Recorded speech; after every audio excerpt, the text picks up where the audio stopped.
মাজার কমিটি আছে, তাদের কাছে একটা হিসাব আছে, কোথায় তারা কয় টাকা পাচ্ছে, কয় টাকা খরচ করতেছে, এই হিসাব কিন্তু মাজার কমিটির কাছে আছে। কারণ এটা এমন নয় যে কমিটি নাই, এমনি এমনি চলতেছে তা না, এটা একটা বিশাল বড় কমিটি আছে।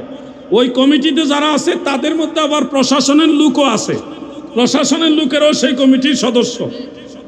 এবং যারা ওই কমিটির মধ্যে আছে তারা সিলেটের গণ্যমান্য ব্যক্তি, ফকির না, খয়রাতি না, গরিব মানুষ না, এরা ওই সিলেটের যারা শিল্পপতি বড় বড় ব্যবসায়ী, তারা হলো সেই শাহজালাল রহমতুল্লাহ আলাইহির দরগা কমিটির সদস্য। এই কমিটিতে সাথে তারা নিজেদেরকে সম্পৃক্ত রাখে আল্লাহর ওলির মহব্বতে, শাহজালাল রহমতুল্লাহ আলাইহির মহব্বতে।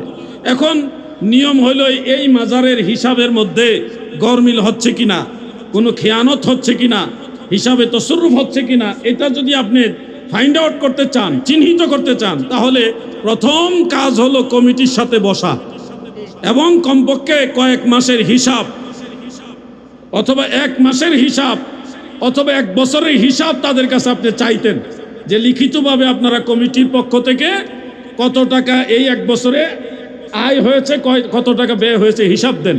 এটা চাবে না? কি কথা বলেন না কেন, চাইবে না? এই যে মসজিদ আছে, মসজিদ কমিটির কাছে আপনি হিসাব না চাইয়া, আয় ব্যয়ের হিসাব না চাইয়াই যদি বলেন মসজিদ কমিটি সুর, তাহলে কি এটা কি লিগ্যাল হবে? কমিটির কাছে কোনো হিসাবও চায় নাই, কমিটিরা হতভম্ব হয়ে গেছে।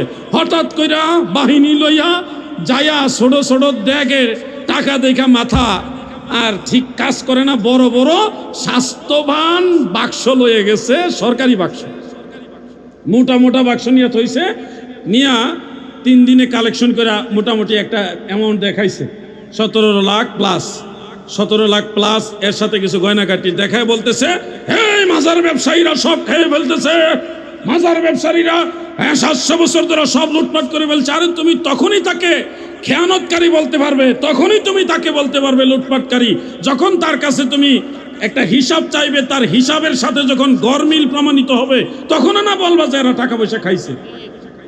কমিটির মানুষদের কাছে সাংবাদিকরা জিজ্ঞাসা করছে, আপনারা টাকা পয়সা কি করছেন না করছেন একটু বলেন। তারা বলতেছে, আমাদের কাছে হিসাব চাইবে তো, আমাদের তো হিসাব চাওয়ারই সুযোগ দিল না ওনারা, এইসব বলবে তো আমাদের একটা হিসাব দেন। হিসাব চাই নাই, উল্টা একটা অ্যাকশন নিয়ে গোটা দেশবাসীর কাছ থেকে একটা গেম নিল। মাজার কমিটি বা মাজার পক্ষে যারা, মাজারওয়ালা যারা, তাদেরকে প্রশ্নবিদ্ধ করার জন্য একটা গেম, এই গেমটাই বোঝার মতো জ্ঞান আমাদের অনেক সুন্নিদেরও হয় না।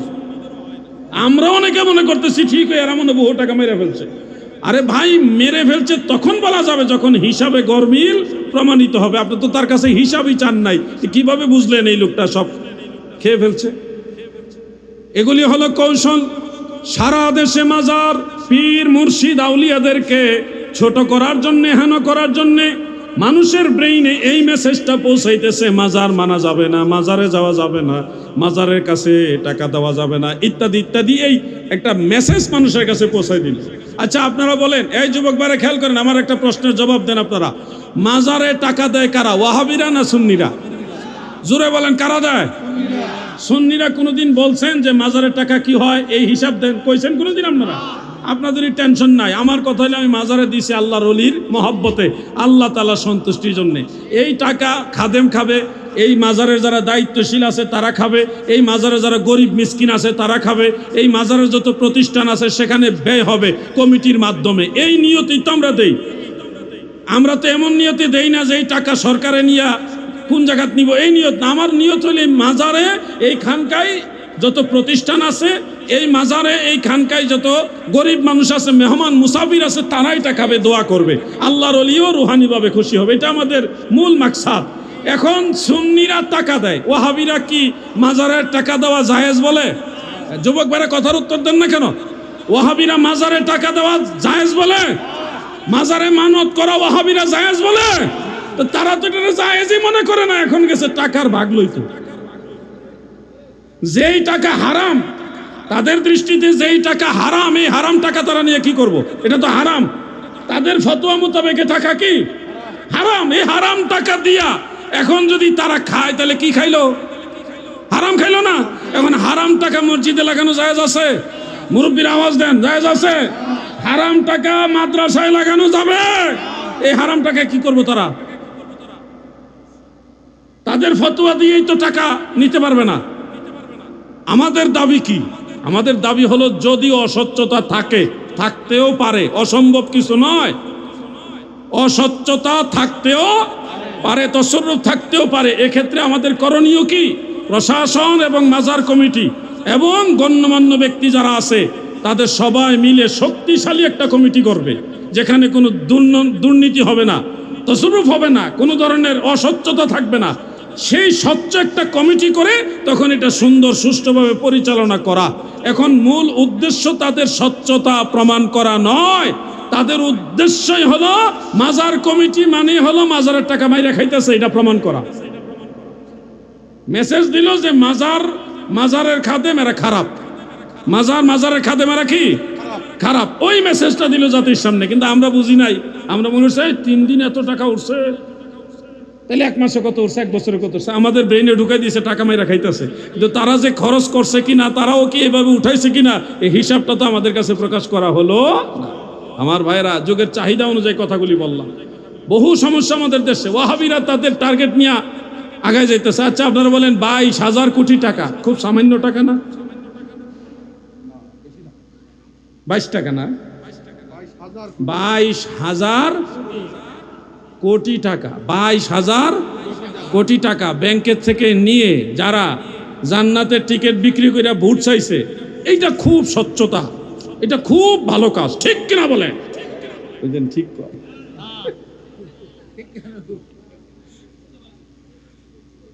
ব্যাংকের টাকা 22,000 কোটি টাকা নিয়ে জান্নাতের টিকিট বিক্রি করে মানুষের 10,000 করে দিয়া, এই যে দুর্নীতি করলো, 2 নম্বরই করলো।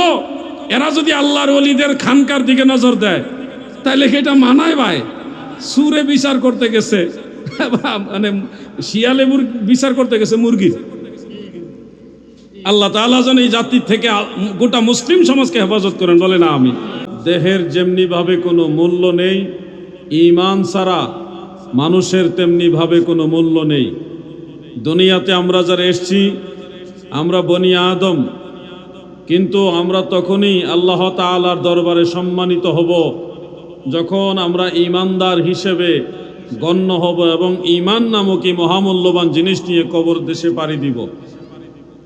এই ঈমান যদি শুদ্ধ রাখতে হয়, পিওর রাখতে হয়, সঠিক রাখতে হয়, তাহলে আপনাকে আকীদা বুঝতে হবে। যদি আকীদার গুরুত্ব না বুঝেন তাহলে কাদিয়ানি, কখনো খারেজি, কখনো রাফিজি, কখনো মুতাজিলা, কখনো মুজাসসিমা, বিভিন্ন বাতিল ফেরকার খপ্পরে আপনারা ভাসমান হয়ে, বিভ্রান্ত হয়ে আপনারা বিপদগামী হয়ে যাবেন, পরকালে ক্ষতিগ্রস্তদের কাতারে শামিল হয়ে যাবেন। আর যদি আকীদা সঠিক বিষয়টা বুঝেন তাহলে আপনাদের হাসর হবে দয়াল নবীজির সাথে, নবীজির সাহাবীদের সাথে, আল্লাহর আউলিয়াদের সাথে। আকীদার এই গুরুত্বটা আপনাকে এই কারণেই বুঝতে হবে যে আমাদের প্রিয় নবীজি রাসূল আকরাম সাল্লাল্লাহু আলাইহি ওয়া আলিহি ওয়াসাল্লাম বলেছেন, সাতাফতারিকু মিন উম্মতি 73 মিল্লাতান কুল্লুহুম ফিন্নার ইল্লা মিল্লাতান ওয়াহিদা। ক্বালু মান হিয়া ইয়া রাসূলাল্লাহ? ক্বালা মা আনা আলাইহি ওয়া আসহাবি। রাওয়াহু তাবরানী ওয়া তিরমিজি। আল্লাহর নবী বলেছেন, আমার উম্মত 73 দলে বিভক্ত হয়ে যাবে, সব দল জাহান্নামে চলে যাবে, ইল্লা মিল্লাতান ওয়াহিদা, শুধুমাত্র একটি দল ব্যতীত। 73 দলের মধ্যে শুধুমাত্র একটি দল জান্নাতে যাবে, আর বাকি 72 দল জাহান্নামে চলে যাবে। এটা আমার দয়াল নবীজির ঘোষণা। মনে রাখবেন, এই 72 দলে যারা থাকবে তাদের সাইনবোর্ডও হবে মুসলমান, তাদেরও মাথায় টুপি থাকবে, মুখে দাড়ি থাকবে, গায়ে পাঞ্জাবি জুব্বা থাকবে, রুমাল থাকবে, আর অনেক সুন্নতি পোশাক থাকবে, কিন্তু আকীদা সঠিক থাকবে না। আবার যারা হক এক দলের অনুসারী, জান্নাতি দলের অনুসারী, তাদের মাথায়ও টুপি থাকবে, মুখে দাড়ি থাকবে, গায়ে জুব্বা থাকবে, নবীর সুন্নতের উপর আমল থাকবে, কিন্তু তাদের আকীদা সঠিক থাকবে। এই 2 দলের মধ্যে পার্থক্যই হবে আকীদা দিয়ে। আকীদা মানে বিশ্বাস। ইসলামের মৌলিক যে জিনিস ঈমান, সেই ঈমানকে পিওর রাখার জন্যে, সঠিক রাখার জন্যে বিশুদ্ধ রাখার জন্য আপনার আকীদা, বিশ্বাস এটা সঠিকভাবে রাখতে হবে। উদাহরণ হিসেবে আপনাদেরকে একটা প্রশ্ন করি এবং এটা নিয়ে আমি একটু কথা বলি। আপনারা বলুন, আল্লাহ কয়জন? সবাই আওয়াজ দিয়ে বলেন, আল্লাহ কয়জন? এটা আপনাদের কি আমল না আকীদা? এটা আমল নয়, এটা আকীদা। আমল হলো একটা কাজ, নামাজ একটা আমল, রোজা একটা আমল, দাড়ি রাখা একটা আমল। কিন্তু আল্লাহ একক, লা শারীকা লাহ, আল্লাহর কোনো অংশীদার নাই। এটা আপনার আমল না, এটা বিশ্বাস, এটা আকীদা। এটা কি? আকীদা। আল্লাহ একক, আল্লাহর কোনো শরীক নাই, অংশীদার নাই। কেউ যদি প্রশ্ন করে যে আল্লাহ তাআলা তিনি সৃষ্টিকর্তা হলে আল্লাহকে কে সৃষ্টি করেছেন, এরকম প্রশ্ন যদি করে, তখন এই প্রশ্নটা হবে আহম্মকি প্রশ্ন, নির্বুদ্ধিতার পরিচয়। মনে রাখবেন, আল্লাহকে কে সৃষ্টি করেছেন এই প্রশ্ন যে করে সে জ্ঞানী নয়। সৃষ্টিকর্তা, স্রষ্টা তিনি হন যাকে কেউ সৃষ্টি করেনি। যাকে সৃষ্টি করা হয়েছে তিনি স্রষ্টা থাকে না, সৃষ্টি হয়ে যায়। যাকে সৃষ্টি করা হয় সে সৃষ্টি, সে স্রষ্টা নয়। আল্লাহ তাআলা স্রষ্টা এই কারণেই তাকে কেউ সৃষ্টি করেনি, বরং তিনি সব কিছুকে সৃষ্টি করেছেন। আকীদা বুঝেন? নাস্তিকদের প্রশ্নের উত্তর সহজে দিয়ে দিতে পারবেন যে আল্লাহকে কে সৃষ্টি করেছে। তো এই কথার উত্তর হলো, আল্লাহকে যদি সৃষ্টি করা হতো তাহলে তিনি স্রষ্টা হইতেন না। যেহেতু তিনি স্রষ্টা সেহেতু তিনি সৃষ্টি না, বরং সকল সৃষ্টির স্রষ্টা হলো আল্লাহ। এগুলি আকীদা, আপনাকে মনে রাখতে হবে। আল্লাহ সম্পর্কে আরেকটা আকীদা আপনারা খেয়াল রাখবেন। অনেক আলেমরা ঝুঁসে বলে ফেলেন যে নবী হলো আল্লাহর ছায়া, নবী আল্লাহর ছায়া। মনে রাখবেন, দয়াল নবীজির শান ও আজমত আমার আল্লাহ অনেক উঁচা করেছেন, অনেক রফা করেছেন, বুলন্দ করেছেন, সেটা অবশ্যই অনস্বীকার্য। কিন্তু নবীজিকে আল্লাহর ছায়া বলা যাবে না। বললে এখানে ইমানের ঘাটতি হবে, আকীদা নষ্ট হবে, আপনার ইমান সমস্যা হয়ে যাবে। কেন আল্লাহর ছায়া কাউকে বলা যায় না? কেন? কোরআনুল কারীম আল্লাহ তাআলা বলেছেন, ওয়ালাইসা কামিসলিহি শাই, আল্লাহর মতো কিছুই নাই। আল্লাহর মতো, মতো মানে কি? মেসাল। মেসাল মানে উপমা, তুলনা। আল্লাহর সাথে মেসাল দেওয়ার, তুলনা দেওয়ার, উপমা দেওয়ার মতো কিছু। এখন আপনি যদি একটা লাইটের সামনে দাঁড়ান, তা আপনার অপোজিটে লাইট যেদিকে, এর বিপরীত দিকে আপনার শরীরের ছায়া পড়বে। দিনের বেলায় সকালে অথবা বিকালে যদি দাঁড়ান, তাহলে আপনার শরীরের ছায়াটা সূর্যের আলোতে পড়বে। তা আপনি চিকন হইলে চিকন সাইজের ছায়া পড়বে, মোটা হলে মোটা সাইজের ছায়া পড়বে, পেট বড় হইলে বড় পেটওয়ালা ছায়া পড়বে, পেট সমান হইলে সমান পেটওয়ালা ছায়া পড়বে, তাই না? যার বডি যেরকম তার ছায়াটাও সেরকম। তার মানে ছায়াটা তার কায়ার সাথে মেসাল দেয়, উপমা দেয়, সদৃশ বা সাদৃশ্যতা দেয়। এই জন্যে ওয়ালাইসা কামিসলিহি শাই, আল্লাহর মতো কিছুই নাই। এই আয়াতের আলোকে নবী পাক সাল্লাল্লাহু আলাইহি ওয়াসাল্লাম অথবা কোনো কিছুকে আল্লাহর ছায়া বলা যাবে না। আকীদা কি বুঝতে পারতেছেন আপনারা?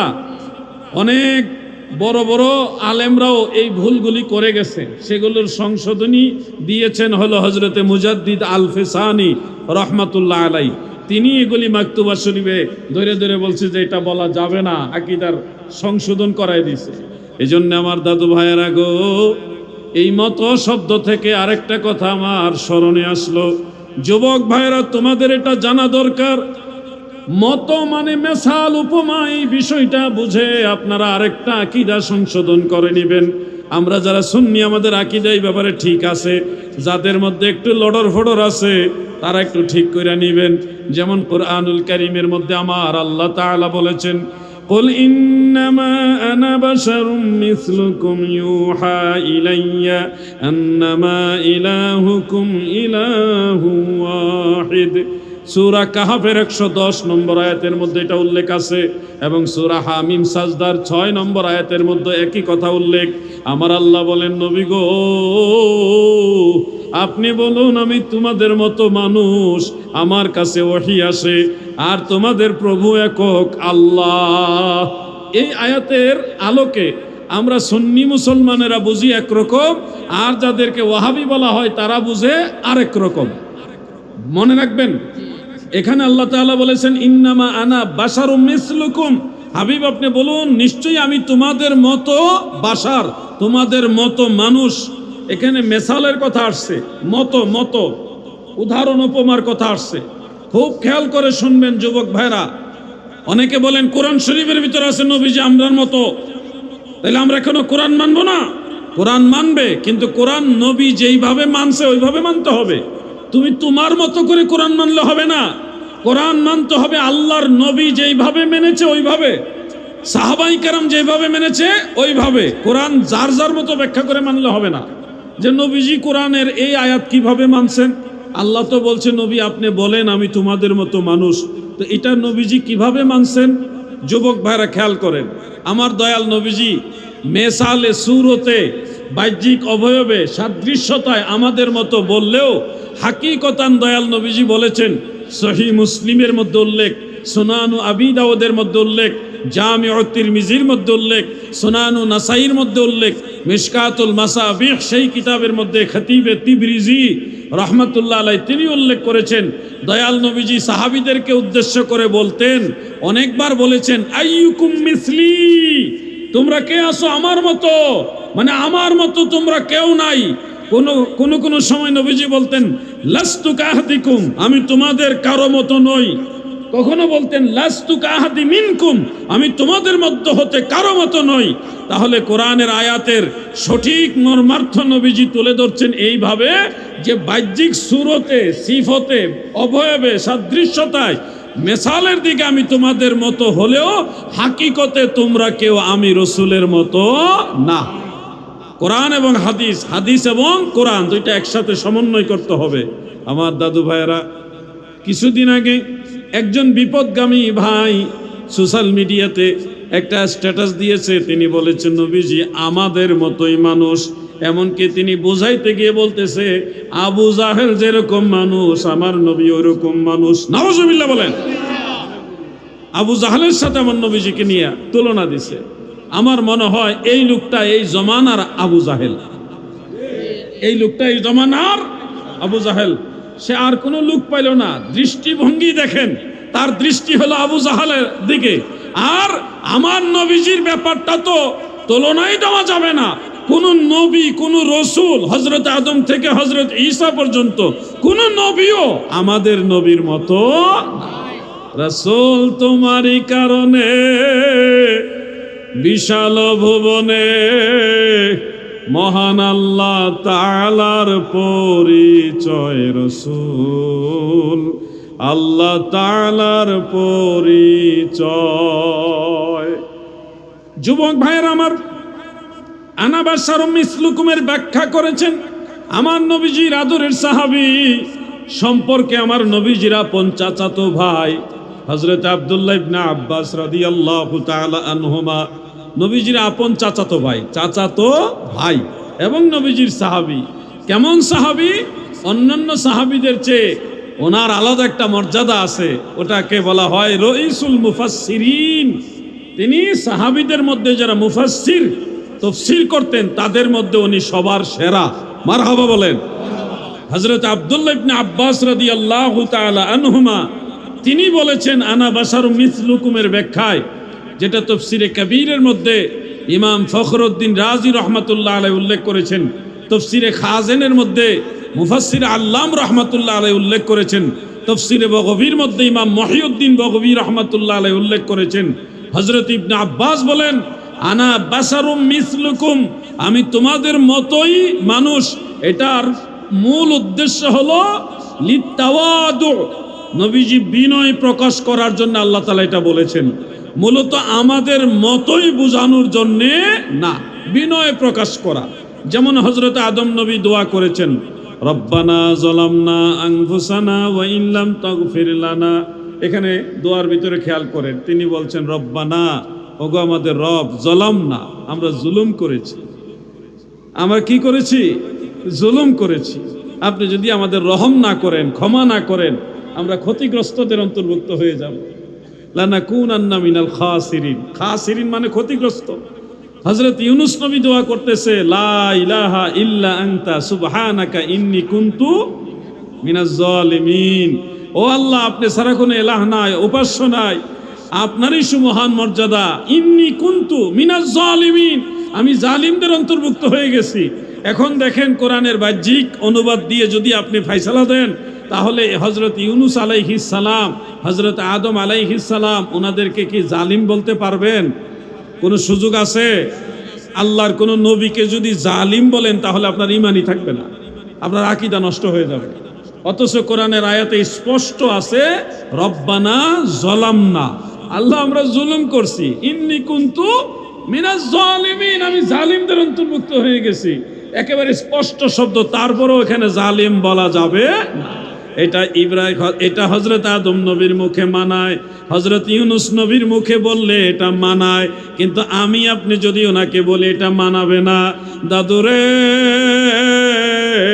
মনে রাখো, তুমি যদি বাড়িতে যায়া বলো মা, ও মা দরজা খুলেন, খাবার দেন, মা বড় খুশি হয়ে সন্তানের খাবারের ব্যবস্থা করবে। আর যদি আপনি গিয়ে বলেন, ও আব্বার স্ত্রী ভাত দেন, দরজা খুলেন ভাত দেন, আপনি যদি একই কথা ঘুরাই বলেন, মাকে মা না বলে আব্বার স্ত্রী বলেন, মা কিন্তু খুশি হবে না। মা কি খুশি হবে নাকি? খুশি হবে না। মা বেজার হবে, বলবে আমার ছেলেটা বেয়াদব হয়ে গেছে। কিন্তু কথা তো ভুল না, কথা ঠিক। আব্বার স্ত্রী, মা আব্বার স্ত্রী, কথা ঠিক। ঠিক কথা আপনার মুখে মানাইতেছে না, আপনার মুখে এটা শোভা পাচ্ছে না, ঠিক কথা, কিন্তু তাও সন্তানের মুখে এই কথা মানায় না। আপনি যদি বাড়িতে মামাকে মামা ভাত খেতে আসেন এভাবে বলেন, মামা খুশি হবে। কিন্তু মামাকে যদি মামা না বলে একটু ঘুরিয়ে বলেন যে আব্বার শ্যালক, আব্বার শ্যালক মানে আব্বার শালা, ভাত খাইতে আসেন, তো মামা কি খুশি হবে? মামা খুশি হবে না। যত সুন্দর করে বলেন, এটা কিন্তু শুনলে মামা কষ্ট পাবে, বলবে আমার ভাগিনা বেয়াদব। কথা ঠিক, ঠিক কথা বললেও মামা বেজার হইতেছে, কারণ এটা ঠিক হইলো ভাগিনার মুখে এইভাবে বলাটা মানায় না। শোনো যুবক, আমার নবীজি বলেছে আমি তোমাদের মতো মানুষ, এটা নবীজির মুখে মানায়। ইউনূস নবী বলেছে ইন্নী কুনতু মিনাজ জালিমিন, আমি জালিমদের অন্তর্ভুক্ত হয়ে গেছি, এটা ইউনূস নবীর মুখে মানায়। আদম নবী বলেছে রব্বানা যালামনা, আল্লাহ আমি জুলুম করছি, এটা আদম নবীর মুখে মানায়। আমার মুখে এটা মানাবে না, তোমার মুখে এটা মানাবে না। আমরা নিজেদের বেলায় কথা বললে মানাবে, নবীদেরকে এই কথা দিয়ে প্রমাণ করা আমাদের বেলায় এটা মানাবে না। তুমি যদি তোমার মাকে মা বলে ডাকো, মা খুশি হয়। তুমি যদি মাকে আব্বার স্ত্রী বলো, মা বেজার হয়। তুমি যদি তোমার মামাকে মামা বলো, মামা খুশি হয়। যদি মামাকে মামা না বলে আব্বার শ্যালক বলো, মামা বেজার হয়। ঠিক তেমনি ভাবে আমার নবীকে যদি আল্লাহর নবী ইয়া রাসূলুল্লাহ বলে ডাকো, নবী খুশি হয়। তোমার আমার মতো মানুষ এই নজরে দেখলে নবী কষ্ট পায়, ঠিক কিনা বলেন? এই জন্যই নবীজি বলছেন লাস্তু কাহাদিকুম আইয়ুকুম মিসলি, আমি তোমাদের কারো মতো নই, তোমরা কে আছো আমার মতো? সাহাবাই কারাম, আমার দয়াল নবীজির আদরের সাহাবাই কারাম কি বলতেন? সহিহ বুখারীর প্রথম খণ্ডের 7 নম্বর পৃষ্ঠায়, কত নম্বর পৃষ্ঠা? 7। সেখানে উল্লেখ রয়েছে, সাহাবাই কারাম বলতেছেন ক্বালু লাসনা কাহাইয়াতিকা ইয়া রাসূলুল্লাহ, নবী গো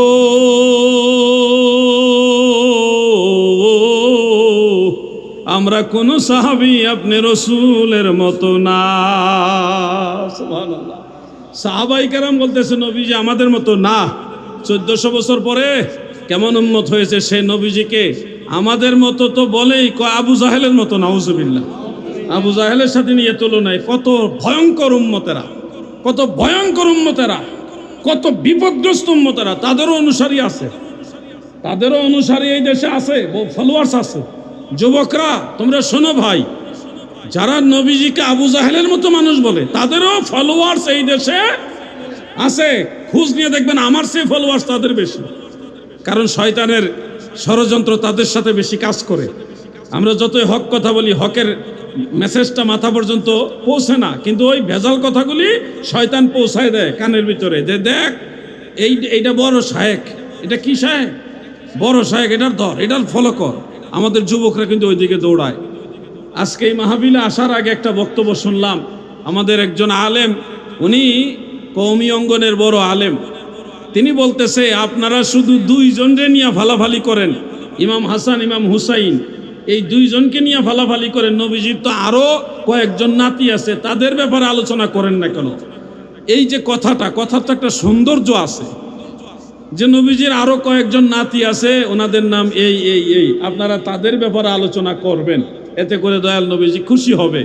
ইমাম হাসান ইমাম হুসাইনের আলোচনা করবেন, পাশাপাশি অন্যান্য নাতিদের নিয়ে আলোচনা করেন। এই কথাটার মধ্যে একটা মাধুর্যতা আছে। তো এই যে কইল দুইজন নিয়ে লাফালাফি করি, ইমাম হাসান ইমাম হুসাইনের কথা বলাটা ওনার কাছে লাফালাফি, নাউজুবিল্লাহ বলেন। আচ্ছা আপনারা বলেন, নবীজির সব নাতিরা মহাসম্মানিত, এতে আমাদের কোনো অবজেকশন থাকার সুযোগ নাই, ওনারা আমাদের মাথার তাজের চেয়ে আরো দামি, অতুলনীয়। কিন্তু ইমাম হাসান ইমাম হুসাইনের মর্যাদা স্পেশাল, আমার নবীজি বলছে না, ইমাম হাসান ইমাম হুসাইন রাদিয়াল্লাহু আনহুমার মর্যাদাটা ব্যতিক্রম। নবীজি বলছে আল হাসান ওয়াল হুসাইন মিন্নি ওয়া আনা মিনাল হাসান ওয়াল হুসাইন, হাসান এবং হুসাইন আমি রাসূলের অংশ, আমিও তাদের অংশ। নবীজি সাল্লাল্লাহু আলাইহি ওয়াসাল্লাম ইমাম হাসান ইমাম হুসাইন সম্পর্কে বলেন, তারা হলো সাইয়্যিদা শাবাবি আহলিল জান্নাহ, জান্নাতে যত যুবক থাকবে তাদের সবার সরদার হবে ইমাম হাসান ইমাম হুসাইন। সুবহানাল্লাহ বলেন। স্পেশাল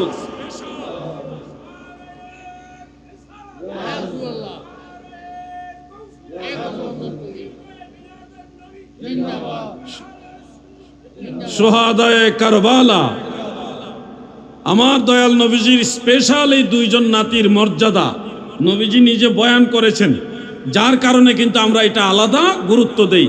গুরুত্বটা আমরা নিজের থেকে দেই না, মদিনাওয়ালা দিয়ে গেছে এই জন্য আমরা দেই। এটার অর্থ এই না নবীজির অন্যান্য পরিবারবর্গ কাউকে আমরা ছোট করছি, বরং সবাইকে আমরা তাজ, মাথার তাজ হিসেবে সম্মান করি, কিন্তু ইমাম হাসান ইমাম হুসাইনের বিষয়টা ভিন্ন। দাদু আমার, এগুলি হলো খারেজি, যারা ইমাম হাসান ইমাম হুসাইনের প্রশংসা শুনলে ডাইনে বামে খালি বিভিন্ন কথা খুঁজে, এগুলি হলো খারেজি। খারেজি চিনতে অনেক বড় বড় কিতাব পড়া লাগে না, এ অল্পতেই বুঝবেন।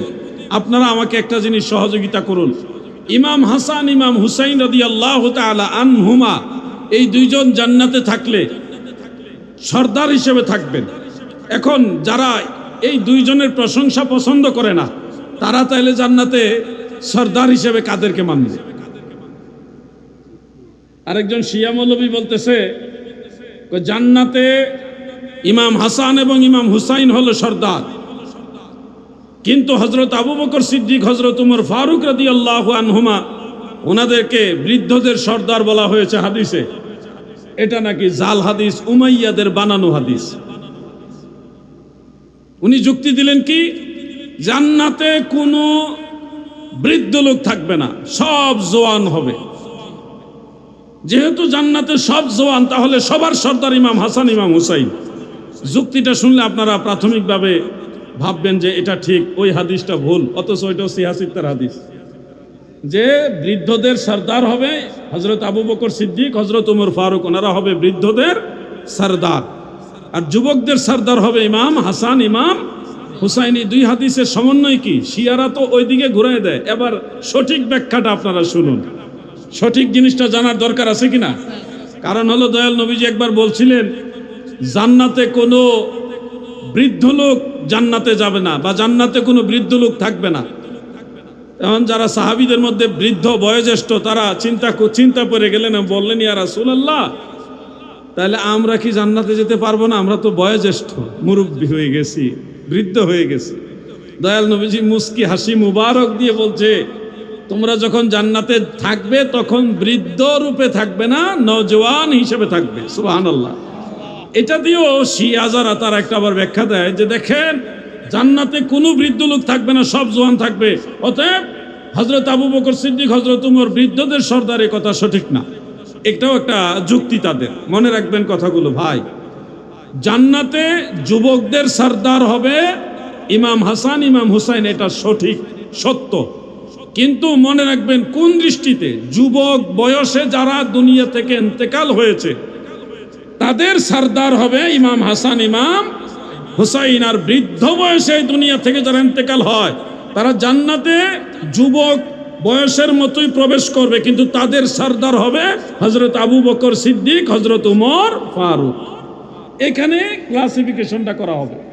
মুরব্বীরা জান্নাতে যাবে যুবক হয়ে, কিন্তু এই মুরব্বী বয়সে যারা মারা গেছে তাদের সর্দার হবে শাইখাইন হযরত আবু বকর সিদ্দিক, হযরতে ওমর ফারুক।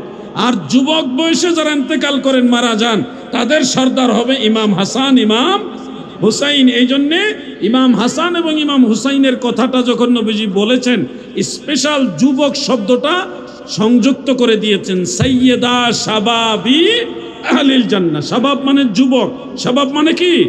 যুবক। যুবক বয়সে যারা মারা যান সেই যুবকদের সর্দার হবে ইমাম হাসান, ইমাম হুসাইন। কথাটা কি বুঝতে পারছেন আপনারা? নবীজির এক হাদিস মানবেন আর এক হাদিস মানবেন না, এরকম যেন না হয়। আমরা প্রত্যেকটা হাদিসের উপরে ঈমান রাখতে হবে। আল্লাহ আমাদের বুঝার তৌফিক দেন, বলেন আমিন। দুরূদ শরীফ পড়ুন। আল্লাহুম্মা সাল্লি মাওলানা মুহাম্মদ ওয়া আলা।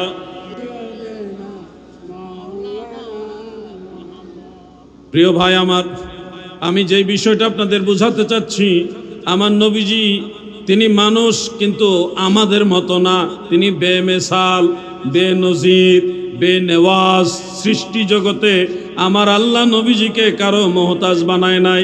আমার নবীজি আল্লাহর মহতাজ, আর আল্লাহ কারো মহতাজ না। আল্লাহুস সামাদ, তিনি অমুখাপেক্ষী। প্রিয় যুবক ভাই আমার, অনেক ভাইয়েরা ব্যাখ্যা করেন এই আয়াতে আমার আল্লাহ নবীকে বলেছে ইন্নামা আনা বাশারুম মিসলুকুম। হাবিব, আপনি বলুন আমি তোমাদের মতোই মানুষ। এখানে নবীজিকে বাশার বলা হয়েছে। কি বলা হয়েছে? বাশার।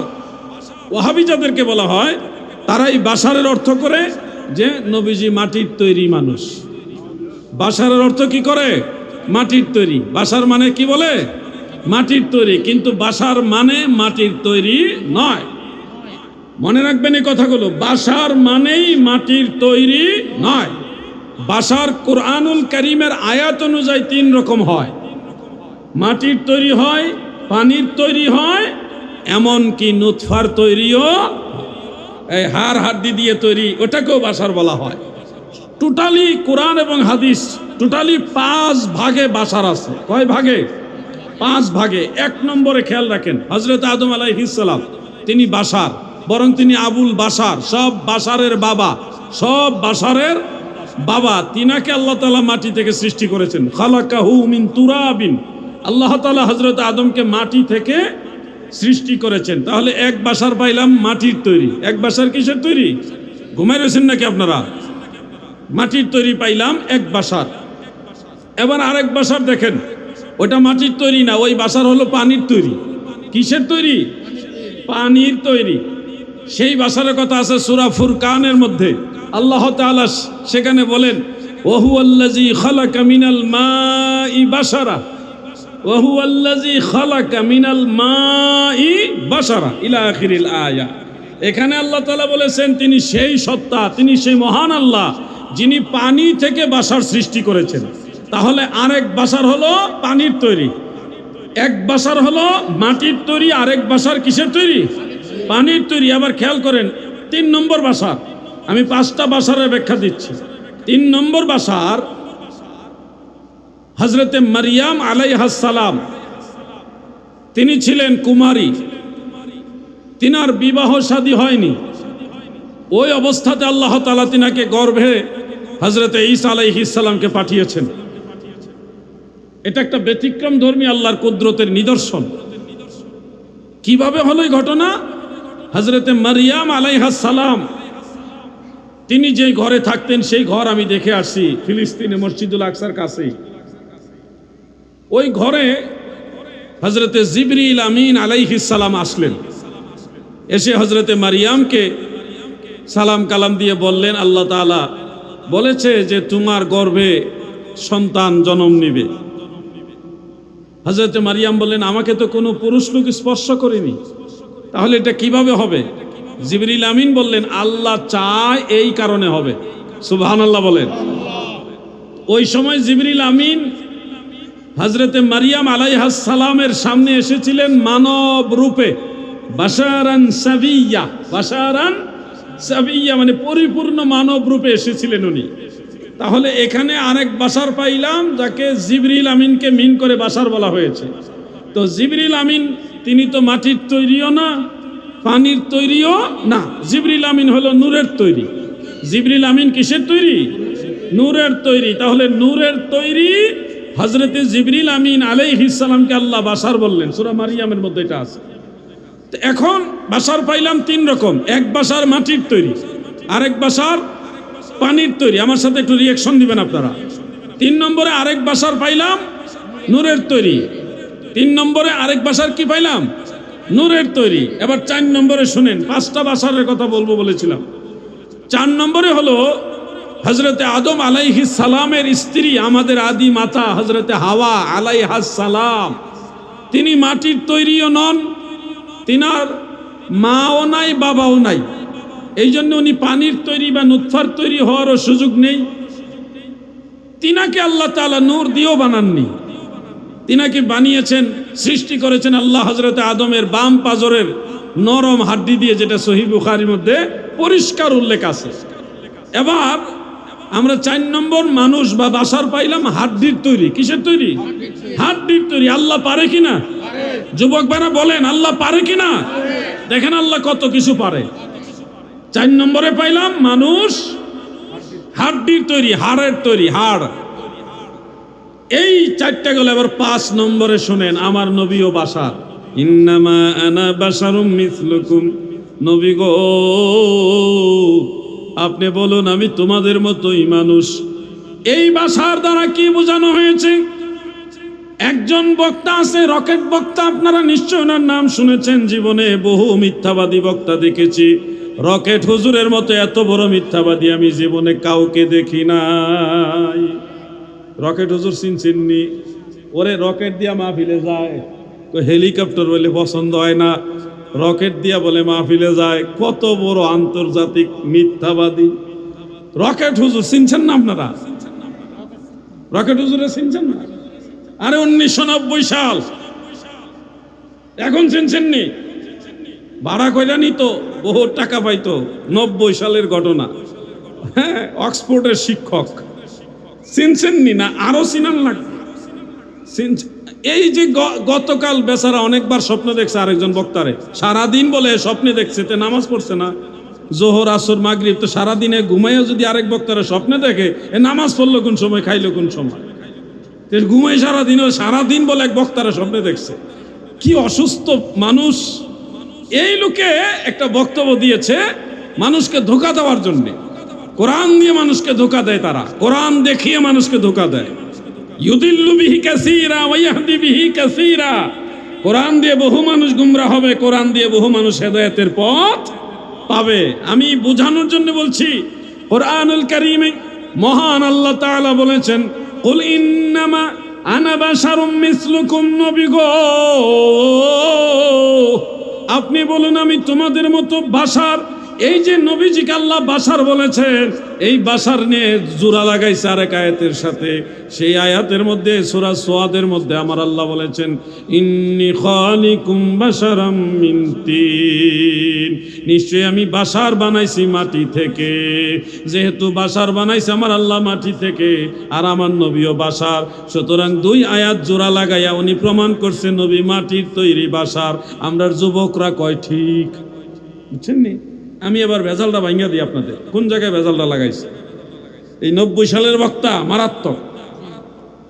কারো জন্ম যদি আবার 90 সাল হয়, আমার বিরুদ্ধে আবার লাগে না, আপনার বিরুদ্ধে বলছি না, এটা আরেক 90 সালের বক্তা, খুব মারাত্মক। আল্লাহ তাআলা বলেছেন, ইজ ক্বালা রাব্বুকা লিল মালাইকাতি ইন্নী খালিকুম বাশারাম মিন তিন। স্মরণ করুন সেই সময়ের কথা যখন আপনার প্রভু ফেরেশতাদেরকে বলল যে আমি মাটি থেকে মানুষ সৃষ্টি করব। এই যে কথাটা খেয়াল করেন, মসজিদের সম্মানিত খতিব সাহেব মাঝে মধ্যেই ওয়াজটা করেন যে ফেরেশতাদেরকে আল্লাহ জমায়ে বলছে, ইজ ক্বালা রাব্বুকা লিল মালাইকাতি ইন্নী জাইলুন ফিল আরদি খলিফা। কি হ্যাঁ, এটা শুনেন না আপনারা? সূরা বাকারার মধ্যেই তো আছে, হে ফেরেশতারা আমি মানুষ বানাইবো, আমার খলিফা জমিনে প্রেরণ করব।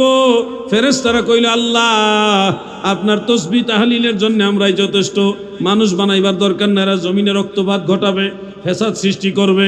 আল্লাহ বলছে, ইন্নী আ'লামু মা লা তা'লামুন, আমি যা জানি তোমরা তা জানো না। এই যে ঘটনাটা ফেরেশতাদেরকে বলছিল আমি মানুষ বানাইতে চাই, ফেরেশতারা না করছে। বলেন তো এটা কারে বানাইবার সময় কইছে? বুঝেন নাই কথাটা আপনারা সবাই? অনেক উত্তর দিচ্ছেন, কিন্তু আমি সবার কাছে উত্তরটা আশা করি। আল্লাহ তাআলা কাকে সৃষ্টি করার আগে ফেরেশতাদেরকে এই কথাটা জিজ্ঞাসা করেছিলেন? কাকে? হযরত আদম আলাইহিস সালামকে। মাশাআল্লাহ, এলাকার মানুষ খুব জ্ঞানী, ধর্ম সম্পর্কে অনেক ভালো জানে। আল্লাহ আপনাদের জ্ঞান আরো বাড়ায় দেক, আমিন বলেন। হযরত আদম আলাইহিস সালামের এই কথাটা ওই সূরা সুয়াদের ৭১ নম্বর আয়াতের মধ্যে আছে যে ইজ ক্বালা রাব্বুকা লিল মালাইকাতি ইন্নী খালিকুম বাশারাম মিন তিন। স্মরণ করুন সেই সময়ের কথা যখন আপনার রব ফেরেশতাদেরকে বলল যে আমি মাটি দিয়ে বাসা মানুষ বানাবো। এই ঘটনাটা হলো হযরত আদমকে বানাইবার কেন্দ্রিক, হযরত আদমকে সৃষ্টি করার কেন্দ্রিক। আর আদম নবীর সৃষ্টির আয়াত নিয়ে লাগাইছে আমাদের নবীর সাথে। ফেসটা কোন জায়গায় বুঝতে পারছেন তো আপনারা?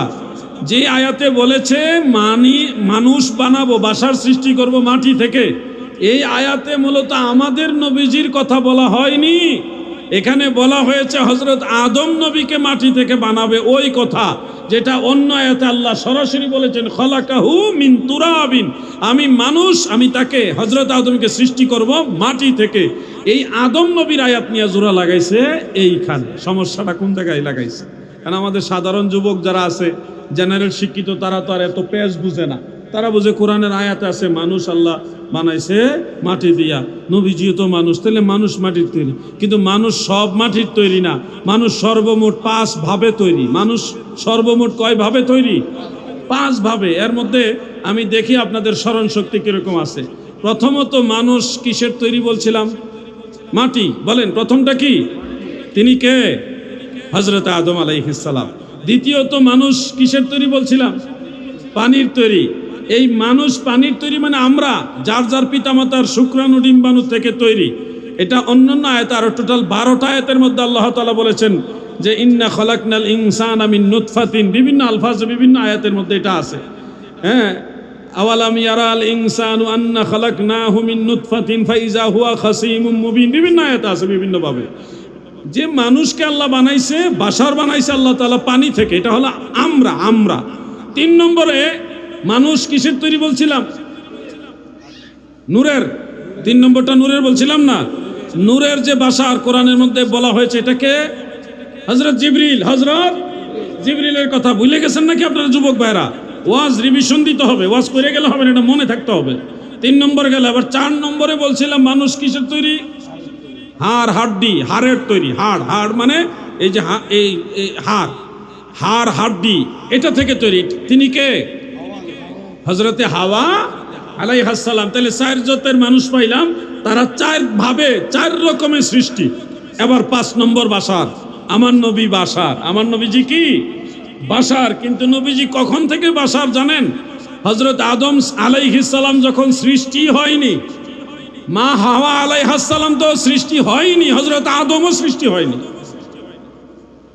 মনে রাখবেন কথাটা।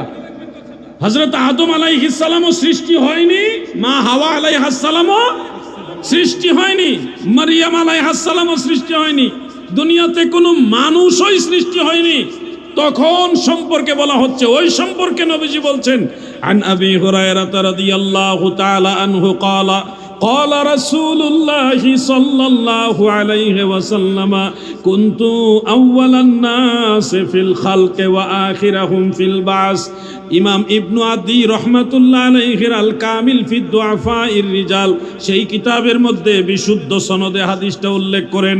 হযরতে আবু হুরায়রা রাদিয়াল্লাহু আনহু বলেন, আল্লাহর নবী বলেন, উম্মতেরা গো, কুনতু আউওয়ালান নাস ফিল খালক, এই সৃষ্টির মধ্যে আমি রাসূলুল্লাহ হলাম প্রথম মানুষ। সুবহানাল্লাহ। সৃষ্টি জগতে সর্বপ্রথম মানুষ হলো আমার নবীজি। হযরত আদম নবী সৃষ্টির প্রথম নয় গো, হযরত আদম নবী সৃষ্টির প্রথম মানুষও নয়, সৃষ্টিরও প্রথম নয়, সৃষ্টির প্রথম মানুষও নয়। সৃষ্টির প্রথম মানুষ হলো রাহমাতুল লিল আলামিন। আল্লাহর নবী বলেন, ওয়া আখিরাহুম ফিল বাস, প্রেরিত হয়েছি সব নবীর শেষে, কিন্তু সৃষ্টি জগতে কুনতু আউওয়ালান নাস ফিল খালক, সৃষ্টির মধ্যে আমি রাসূলুল্লাহ হলাম প্রথম মানুষ। যখন মাটির তৈরি কোনো মানুষ ছিল না, মাটির তৈরি প্রথম মানুষ হযরতে আদম, আর আদম নবী সৃষ্টি হওয়ারও বহু আগে আমার আল্লাহ আমার নবীকে মানব রূপে প্রকাশ করেছে।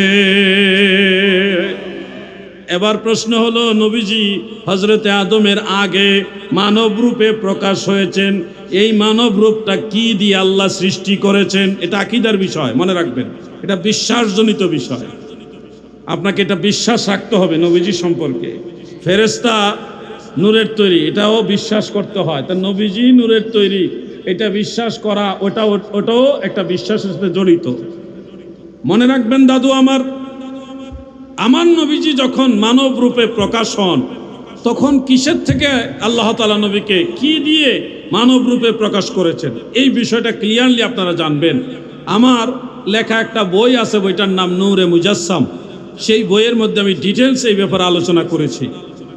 মুলাখাস বক্তব্যটা হলো, ইমাম শিহাবুদ্দিন কাস্তালানি রহমাতুল্লাহ আলাই, ইমাম আব্দুল বাকি জুরকানি রহমাতুল্লাহ আলাই, বিশেষ করে হাফেজুল হাদিস ইমাম আবুল হাসান ইবনু কাত্তান রহমাতুল্লাহ আলাইহি, তিনি তার কিতাবে সবচেয়ে সুন্দর লিখেছেন, ইন্নান নূরান নববী সাল্লাল্লাহু আলাইহি ওয়াসাল্লাম জাসসামা আও জুসসিমা বা'দা খালকিহি বি আলফাই আশারা আমিন। হযরত আদম আলাইহিস সালাম সৃষ্টি হওয়ার 12,000 বছর আগে, নূরে মুহাম্মাদি সৃষ্টি হওয়ার 2,000 বছর পরে। এটা স্পষ্ট উল্লেখ রয়েছে। ওই যে 14,000 বছরের একটা হিসাব আছে, কুনতু নূরান বাইনা ইয়াদাইল্লাহি তাআলা আযজা ওয়া জাল্লা ক্বাবলা ইয়াখলুকা আদামা বি14 আলফা আমিন। এই হাদিসের আলোকে ইমাম ইবনু কাত্তান রহমাতুল্লাহ আলাইহি বলতেছে, হযরত আদম আলাইহিস সালাম সৃষ্টি হওয়ার 2,000 বছর আগে, আর নূরে মুহাম্মাদি সৃষ্টি হওয়ার 12,000 বছর পরে। নূরে মুহাম্মাদি সৃষ্টি হওয়ার 12,000 বছর পরে, আর হযরত আদম সৃষ্টি হওয়ার 2,000 বছর আগে, 2 বছর না, 2,000 বছর আগে আল্লাহ তাআলা ওই নূরে মুহাম্মাদি থেকে আমাদের নবীজির জিসম মুবারক, মানবীয় রূপ, এটা প্রকাশ করে দিয়েছেন। সুবহানাল্লাহ। ওটাকেই মিন করে নবীজি বলেছেন, কুনতু আউওয়ালান নাস ফিল খালক, সৃষ্টির মধ্যে আমার নবী হলো সর্বপ্রথম মানুষ। তাহলে মানুষ পাইলাম 5 রকম। এক রকম হলো মাটির তৈরি, তিনি হযরতে আদম আলাইহিস সালাম। আরেক রকম হলো পানির তৈরি, আমরা বনি আদম। আরেক রকম হলো নূরের তৈরি, হযরতে জিবরিল আলাইহিস সালাম। আরেক রকম পাইলাম হাড়ের তৈরি, হযরতে হাওয়া আলাইহাস সালাম। আর আমার নবীও মানুষ, বেমিসাল বেনজির মানুষ, কিন্তু তিনি নূরের মানুষ। নূরের হইলেও যে মানব রূপে প্রকাশ হওয়া সম্ভব, তার প্রমাণ হলো হযরতে জিবরিল নূরের তৈরি, তা সত্ত্বেও মানব রূপে প্রকাশ পেয়েছে। সুবহানাল্লাহ বলেন। এটা কোরআনের সাথে কন্ট্রাডিকশন নয়, কোরআনের বিরোধী নয়। বন্ধুরা আমার, আকীদার এই কথাগুলো শুনলে, নূরের কথা শুনলে যার ভালো লাগবে না, এটা টাটকা ওয়াহাবি। নবীজির নূর, এই জিনিসটা শুনলেই যার চেহারা মলিন হবে, এই ধরনের লোকগুলি সুন্নি হতে পারে না। নূরে মুজাসসাম নাও লাখো সালাম, তোমার প্রেমে পড়ি মোরা মিলাদে কিয়াম, তোমার নূরে সৃজন হলো দুনিয়া তামাম। তুমি হলে কাবার কাবা, তুমি হলে কাবার কাবা, নবী আকরাম নূরে মুজাসসাম, নাও লাখো সালাম, তোমার প্রেমে পড়ি মোরা মিলাদে কিয়াম। আল্লাহুম্মা সাল্লি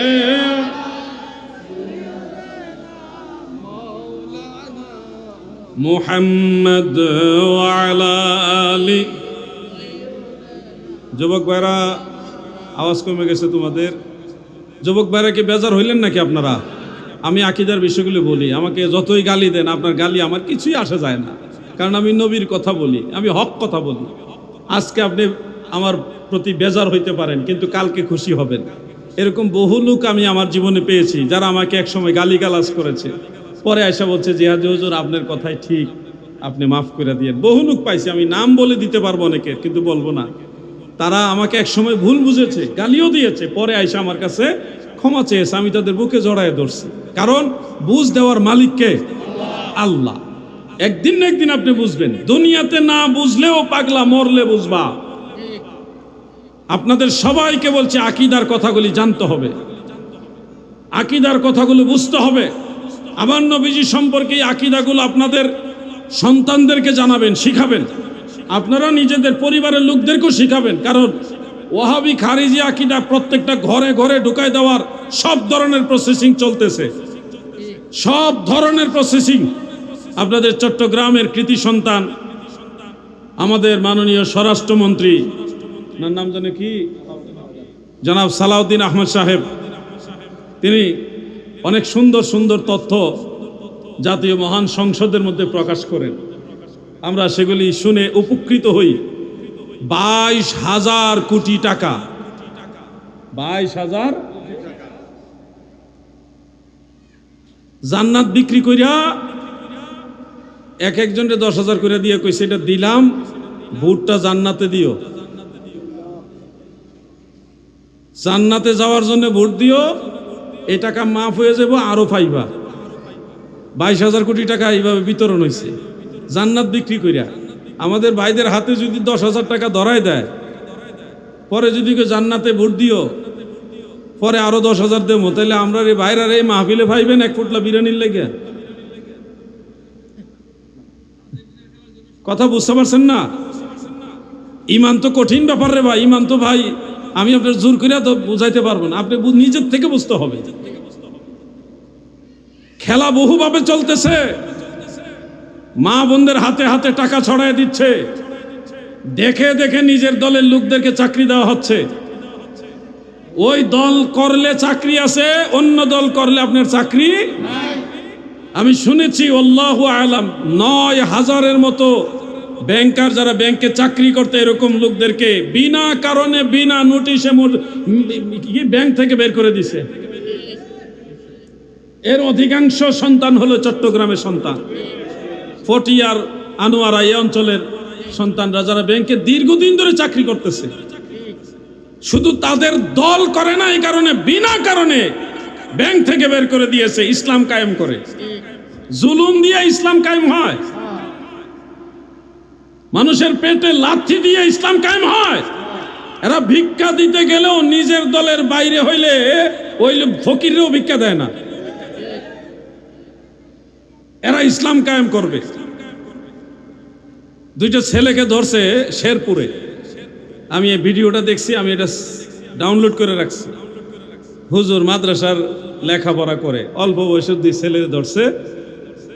কেমনে কেমনে কেমনে কেমনে জানে তারা স্বীকার করছে তারা লাওয়াতাত করছে। লাওয়াতাত বুঝছেন না?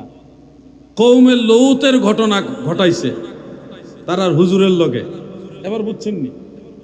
এখনো বুঝছেন না? আরে বলৎকার করছে উস্তাদের লগে, এখন বুঝছেন? বাঙালিরে ঘুরে কইলে বুঝে না, কি করতাম আমি চাইতেছি অন্যভাবে বুঝাইতে। এই 2 ছেলে কয় আমরা উস্তাদের লগে এটা হইছে, অসুবিধা কি? উনি ইসলামের খাতিরে এটা করছে। কোথায় নিছে আমাদের সন্তানদের ব্রেন? নাউজুবিল্লাহ বলেন না।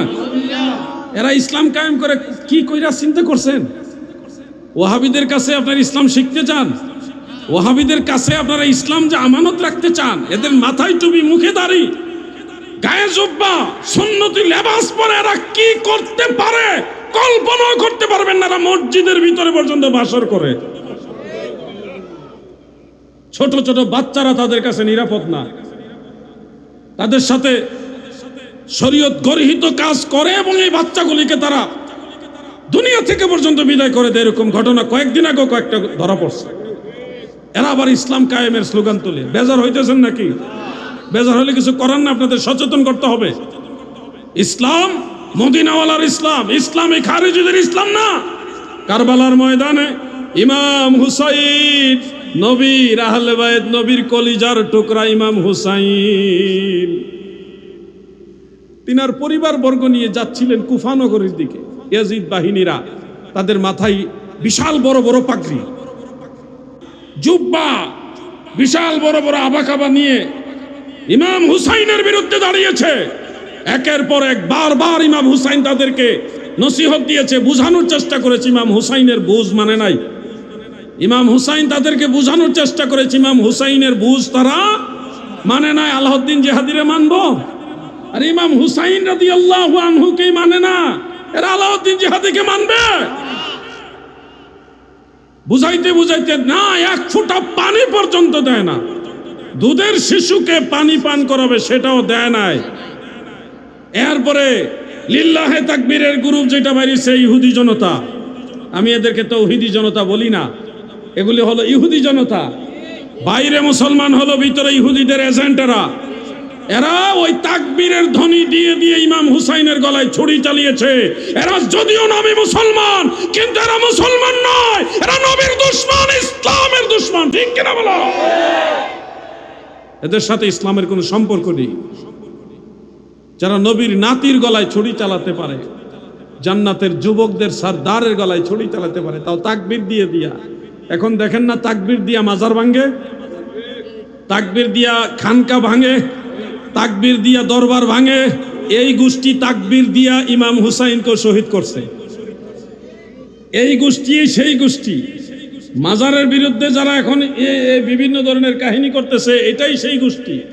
তাকবীর দিয়া দিয়া মানুষের ডেকসি, হান্ডি পাতিল, খাবারের জিনিস, গরু ছাগল ভেড়া বকরি চুরি করে তাকবীর দিয়া, চুরি করে তাকবীর দিয়া, মুরগি চুরি করে, হাঁস চুরি করে তাকবীর দিয়া। এরা নাকি ইসলামের ধারক বাহক। কল্পনা করা যায়, বালিশ চুরি করতেছে মসজিদের ইমাম সাহেব, তালতলা মসজিদের ইমাম বালিশ চুর। আবার এই বালিশ চুরেরও মুসল্লি আছে। আমি কি এগুলি বানাই বলতেছি? জানেন না আপনারা এগুলো? এই জন্য সচেতন হতে হবে।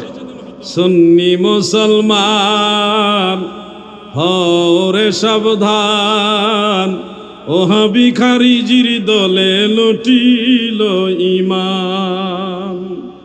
কত সুকৌশলে তারা সুন্নিদেরকে ড্যামেজ করার চেষ্টা করছে জানেন? এখন তো বিএনপি সরকার ক্ষমতায়, মাননীয় প্রধানমন্ত্রী তারেক রহমান, তিনি কিন্তু অলিয়া উলিয়াদের ভালোবাসেন, নবীজিকেও মহব্বত করেন, দাঁড়াইয়া নবীজিকে সালামও দেন। এরকম আমরা ভিডিও দেখেছি। তিনি হজরতে শাহজালাল রহমাতুল্লাহ আলাইহির দরবারে কিছুদিন আগে একটা গরু হাদিয়া দিয়ে আসছে মানুষদের খাওয়ানোর জন্য। দেখছেন কিনা আপনারা?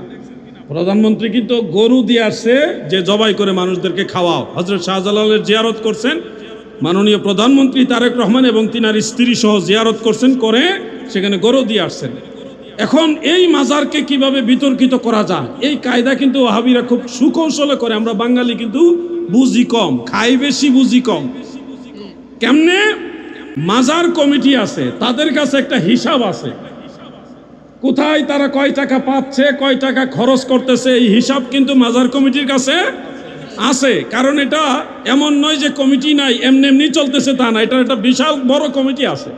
ওই কমিটিতে যারা আছে তাদের মধ্যে আবার প্রশাসনের লোকও আছে, প্রশাসনের লোকেরাও সেই কমিটির সদস্য। এবং যারা ওই কমিটির মধ্যে আছে তারা সিলেটের গণ্যমান্য ব্যক্তি, ফকির না, খয়রাতি না, গরিব মানুষ না। এরা ওই সিলেটের যারা শিল্পপতি, বড় বড় ব্যবসায়ী, তারা হলো সেই শাহজালাল রহমতুল্লাহ আলাইহির দরগা কমিটির সদস্য। এই কমিটিতে সাথে তারা নিজেদেরকে সম্পৃক্ত রাখে আল্লাহর ওলির মহব্বতে, শাহজালাল রহমতুল্লাহ আলাইহির মহব্বতে। এখন নিয়ম হইল এই মাজারের হিসাবের মধ্যে গরমিল হচ্ছে কিনা, কোনো খেয়ানত হচ্ছে কিনা, হিসাবে তসরুফ হচ্ছে কিনা, এটা যদি আপনি ফাইন্ড আউট করতে চান, চিহ্নিত করতে চান, তাহলে প্রথম কাজ হলো কমিটির সাথে বসা এবং কমপক্ষে কয়েক মাসের হিসাব অথবা 1 মাসের হিসাব অথবা 1 বছরের হিসাব তাদের কাছে আপনি চাইতেন যে লিখিতভাবে আপনারা কমিটির পক্ষ থেকে কত টাকা এই 1 বছরে আয় হয়েছে, কত টাকা ব্যয় হয়েছে হিসাব দেন। এটা চাবে না? কি কথা বলেন না কেন? চাইবে না? এই যে মসজিদ আছে, মসজিদ কমিটির কাছে আপনি হিসাব না চাইয়া, আয় ব্যয়ের হিসাব না চাইয়াই যদি বলেন মসজিদ কমিটি সুর, তাহলে কি এটা কি লিগ্যাল হবে? কমিটির কাছে কোনো হিসাবও চায় নাই, কমিটিরা হতভম্ব হয়ে গেছে। হঠাৎ কইরা বাহিনী লইয়া যায়া ছোট ছোট ব্যাগে টাকা দেখা মাথা আর ঠিক কাজ করে না, বড় বড় স্বাস্থ্যবান বাক্স লয়ে গেছে, সরকারি বাক্স, মোটা মোটা বাক্স নিয়ে থইছে, নিয়া 3 দিনে কালেকশন করে মোটামুটি একটা অ্যামাউন্ট দেখাইছে, 17 লাখ প্লাস, 17 লাখ প্লাস, এর সাথে কিছু গয়নাকাটি দেখায় বলতেছে, হে মাজার ব্যবসায়ীরা সব খেয়ে ফেলতেছে, মাজার ব্যবসায়ীরা 700 বছর ধরে সব লুটপাট করে ফেলছে। আরে তুমি তখনই তাকে খেয়ানতকারী বলতে পারবে, তখনই তুমি তাকে বলতে পারবে লুটপাটকারী, যখন তার কাছে তুমি একটা হিসাব চাইবে, তার হিসাবের সাথে যখন গরমিল প্রমাণিত হবে, তখন না বলবা যে এরা টাকা পয়সা খাইছে। কমিটির মানুষদের কাছে সাংবাদিকরা জিজ্ঞাসা করছে, আপনারা টাকা পয়সা কি করছেন না করছেন একটু বলেন। তারা বলতেছে, আমাদের কাছে হিসাব চাইবে তো, আমাদের তো হিসাব চাওয়ারই সুযোগ দিল না ওনারা, এইসব বলবে তো আমাদের একটা হিসাব দেন। হিসাব চাই নাই, উল্টা একটা অ্যাকশন নিয়ে গোটা দেশবাসীর কাছ থেকে একটা গেম নিল। মাজার কমিটি বা মাজার পক্ষে যারা, মাজারওয়ালা যারা, তাদেরকে প্রশ্নবিদ্ধ করার জন্য একটা গেম, এই গেমটাই বোঝার মতো জ্ঞান আমাদের অনেক সুন্নিদেরও হয় না। আমরা অনেকে মনে করতেছি ঠিক এরা মনে বহু টাকা মেরে ফেলছে। আরে ভাই, মেরে ফেলছে তখন বলা যাবে যখন হিসাবে গরমিল প্রমাণিত হবে। আপনি তো তার কাছে হিসাবই চান নাই, কিভাবে বুঝলেন এই লোকটা সব খেয়ে ফেলছে? এগুলি হলো কৌশল। সারা দেশে মাজার, পীর মুর্শিদ আউলিয়াদেরকে ছোট করার জন্য, হেন করার জন্য মানুষের ব্রেইনে এই মেসেজটা পৌঁছাইতেছে, মাজার মানা যাবে না, মাজারে যাওয়া যাবে না, মাজারের কাছে টাকা দেওয়া যাবে না, ইত্যাদি ইত্যাদি। এই একটা মেসেজ মানুষের কাছে পৌঁছাই দিল। আচ্ছা আপনারা বলেন, এই যুবক ভাইরা খেয়াল করেন, আমার একটা প্রশ্নের জবাব দেন আপনারা। মাজারে টাকা দেয় কারা, ওয়াহাবিরা না সুন্নিরা? জোরে বলেন, কারা দেয়? সুন্নিরা। কোনোদিন বলছেন যে মাজারের টাকা কি হয় এই হিসাব দেন? কইছেন কোনোদিন আপনারা? আপনাদেরই টেনশন নাই। আমার কথা হলে আমি মাজারে দিছি আল্লাহর ওলির মহব্বতে, আল্লাহ তাআলা সন্তুষ্টির জন্য। এই টাকা খাদেম খাবে, এই মাজারের যারা দায়িত্বশীল আছে তারা খাবে, এই মাজারে যারা গরিব মিসকিন আছে তারা খাবে, এই মাজারের যত প্রতিষ্ঠান আছে সেখানে ব্যয় হবে কমিটির মাধ্যমে। এই নিয়তেই তো আমরা দেই। আমরা তো এমন নিয়তে দেই না যে এই টাকা সরকারে নিয়ে কোন জায়গাত নিব, এই নিয়ত না। আমার নিয়ত হলে মাজারে, এই খানকায় যত প্রতিষ্ঠান আছে, এই মাজারে এই খানকায় যত গরিব মানুষ আছে, মেহমান মুসাফির আছে, তারাই টাকা খাবে, দোয়া করবে, আল্লাহর ওলিও রুহানিভাবে খুশি হবে। এটা আমাদের মূল মাকসাদ। এখন সুন্নিরা টাকা দেয়, ওয়াহাবিরা কি মাজারের টাকা দেওয়া জায়েজ বলে? যুবক ভাইরা কথার উত্তর দেন না কেন? ওয়াহাবিরা মাজারে টাকা দেওয়া জায়েজ বলে? মাজারে মানত করা ওয়াহাবিরা জায়েজ বলে? তো তারা তো এটা জায়েজই মনে করে না, এখন গেছে টাকার ভাগ লইতে। যেই টাকা হারাম, তাদের দৃষ্টিতে যেই টাকা হারাম, এই হারাম টাকা তারা নিয়ে কি করব? এটা তো হারাম। তাদের ফতোয়া মোতাবেক টাকা কি হারাম। এই হারাম টাকা দিয়া এখন যদি তারা খায়, তাহলে কি খাইলো? হারাম খাইলো না। এখন হারাম টাকা মসজিদে লাগানো জায়েজ আছে? মুরব্বীর আওয়াজ দেন, জায়েজ আছে? হারাম টাকা মাদ্রাসায় লাগানো যাবে? এই হারাম টাকা কি করবো তারা? তাদের ফতোয়া দিয়েই তো টাকা নিতে পারবে না। আমাদের দাবি কি?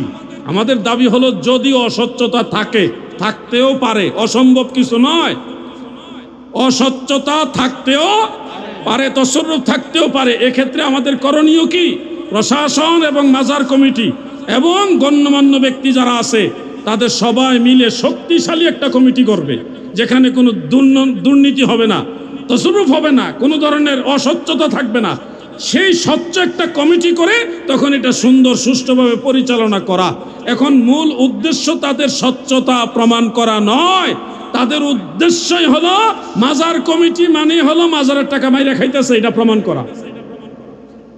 মেসেজ দিল যে মাজারের খাদেম এরা খারাপ, মাজারের খাদেম এরা কি খারাপ, ওই মেসেজটা দিল জাতির সামনে। কিন্তু আমরা বুঝি নাই, আমরা মনে হচ্ছে 3 দিন এত টাকা উঠছে, তাহলে 1 মাসে কত উঠছে, 1 বছরে কত উঠছে, আমাদের ব্রেইনে ঢুকাই দিয়েছে টাকা মাইরা খাইতেছে। কিন্তু তারা যে খরচ করছে কিনা, তারাও কি এভাবে উঠাইছে কিনা, এই হিসাবটা তো আমাদের কাছে প্রকাশ করা হলো না। আমার ভাইরা, যুগের চাহিদা অনুযায়ী কথাগুলি বললাম। বহু সমস্যা আমাদের দেশে, ওয়াহাবিরা তাদের টার্গেট নিয়ে আগায় যাইতেছে। আচ্ছা আপনারা বলেন 22,000 কোটি টাকা খুব সামান্য টাকা না? 22 টাকা না, 22,000 কোটি টাকা, 22,000 কোটি টাকা ব্যাংকের থেকে নিয়ে যারা জান্নাতের টিকিট বিক্রি করে ভোট চাইছে, এইটা খুব স্বচ্ছতা, এটা খুব ভালো কাজ, ঠিক কিনা বলেন? ঠিক।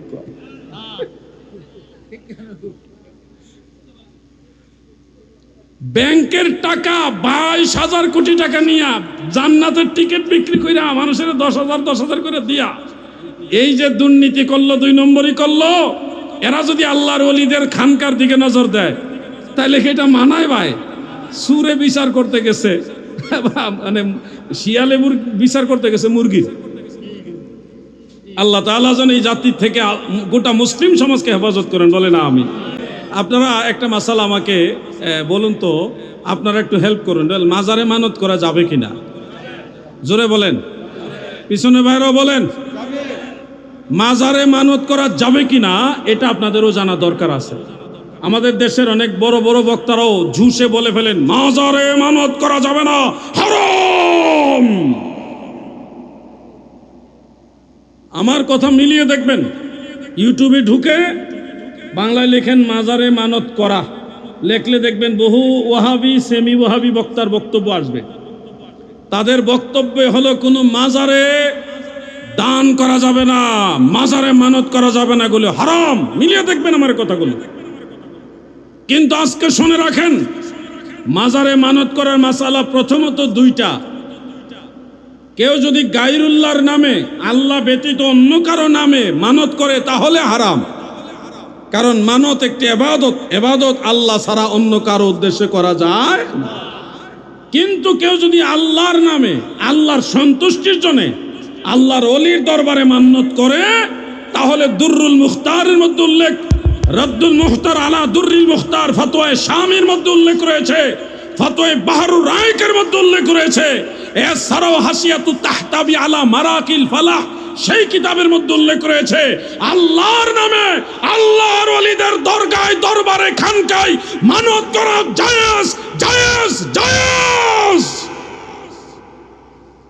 পড়ালেখা করতে হবে, লম্বা ফতোয়া দিলে হবে না যে হারাম, তার কথার দলিল নাই, সে কথা বলছে কিতাবুল আন্দাজ দিয়া, কিতাবুল আন্দাজ। কিন্তু আমি বলছি জায়েজ, দলিল দিছি কয়টা কিতাবের, ফতোয়ায়ে বাহরুর রায়েক, ফতোয়ায়ে শামি, রদ্দুল মুখতার, দুররুল মুখতার, হাসিয়াতুত তাহতাবি আলা মারাকিল ফালাহ, এই সবগুলি কিতাবের রেফারেন্স দিয়ে বলেছি এটা জায়েজ।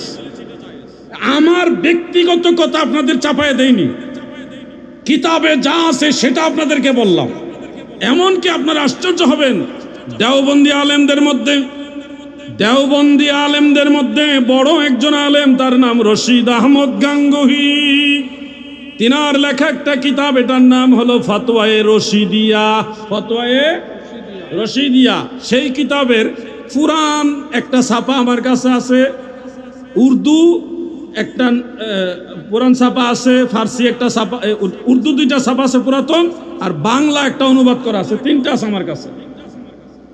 আফসোসের বিষয় এবং আশ্চর্যের বিষয় হলো পুরাতন ছাপার মধ্যে যেটা মেইন কিতাব, সেখানে লেখা আছে যে আল্লাহর ওয়াস্তে আল্লাহর ওলির দরগায় দরবারে যদি কেউ মান্নত করে সেটা জায়েজ। কিন্তু বাংলা যেখানে অনুবাদ করছে ওখানে কথাটা নাই। ওমা কি ধরনের আজব খেয়ানত! এদের হুজুরের কিতাব এরা নিজেরা কাট করে ফেলে। কথাটা বুঝতে পারছেন নি?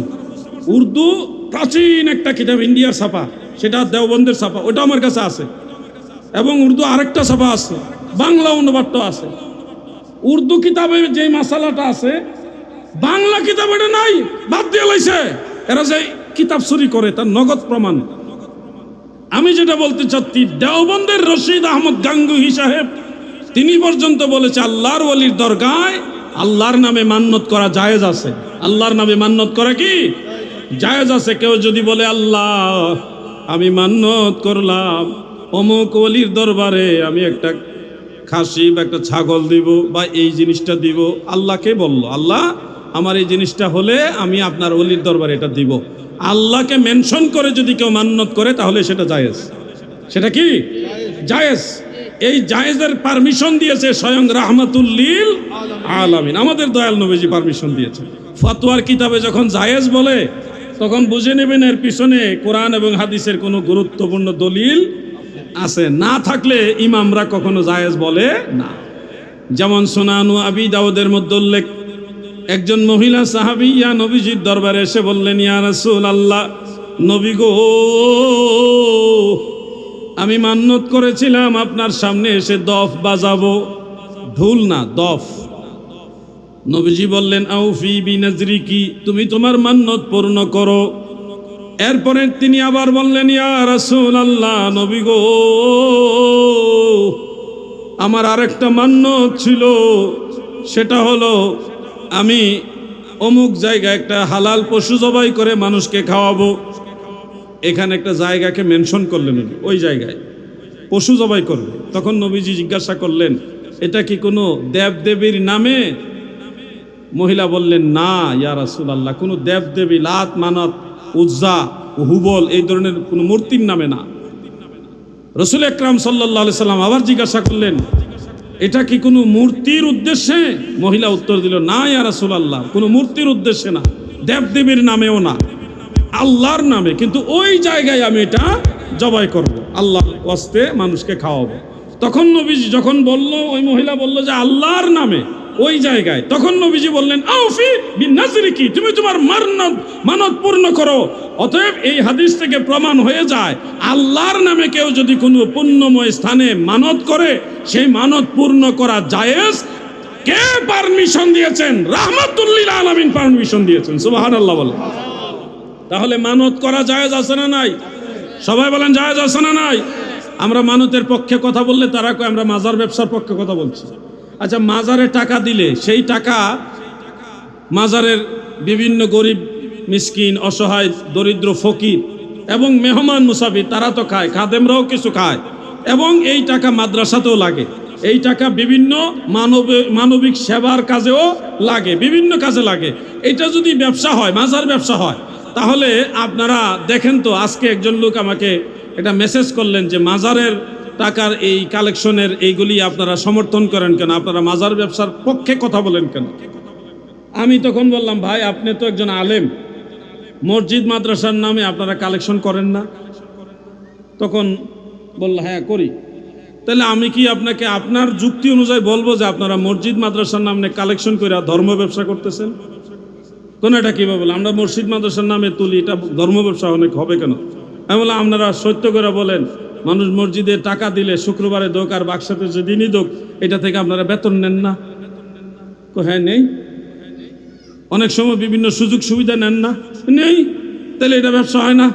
মসজিদের টাকা আপনি খাইতে পারবেন, এটা জায়েজ। মাজারের টাকা খাদেমরা খাইলে না জায়েজ কেমনে? আপনি মসজিদে সময় দিতেছেন এই জন্য আপনি বেতন নিতে পারবেন, খাদেমও তো মাজারে পড়ে থাকে, তার ফ্যামিলি বাদ দিয়া মাজারের জিয়ারতকারীদের সেবা করে, সে নিতে পারবে না কেন? ওইটা ব্যবসা আর আপনারটা হালাল।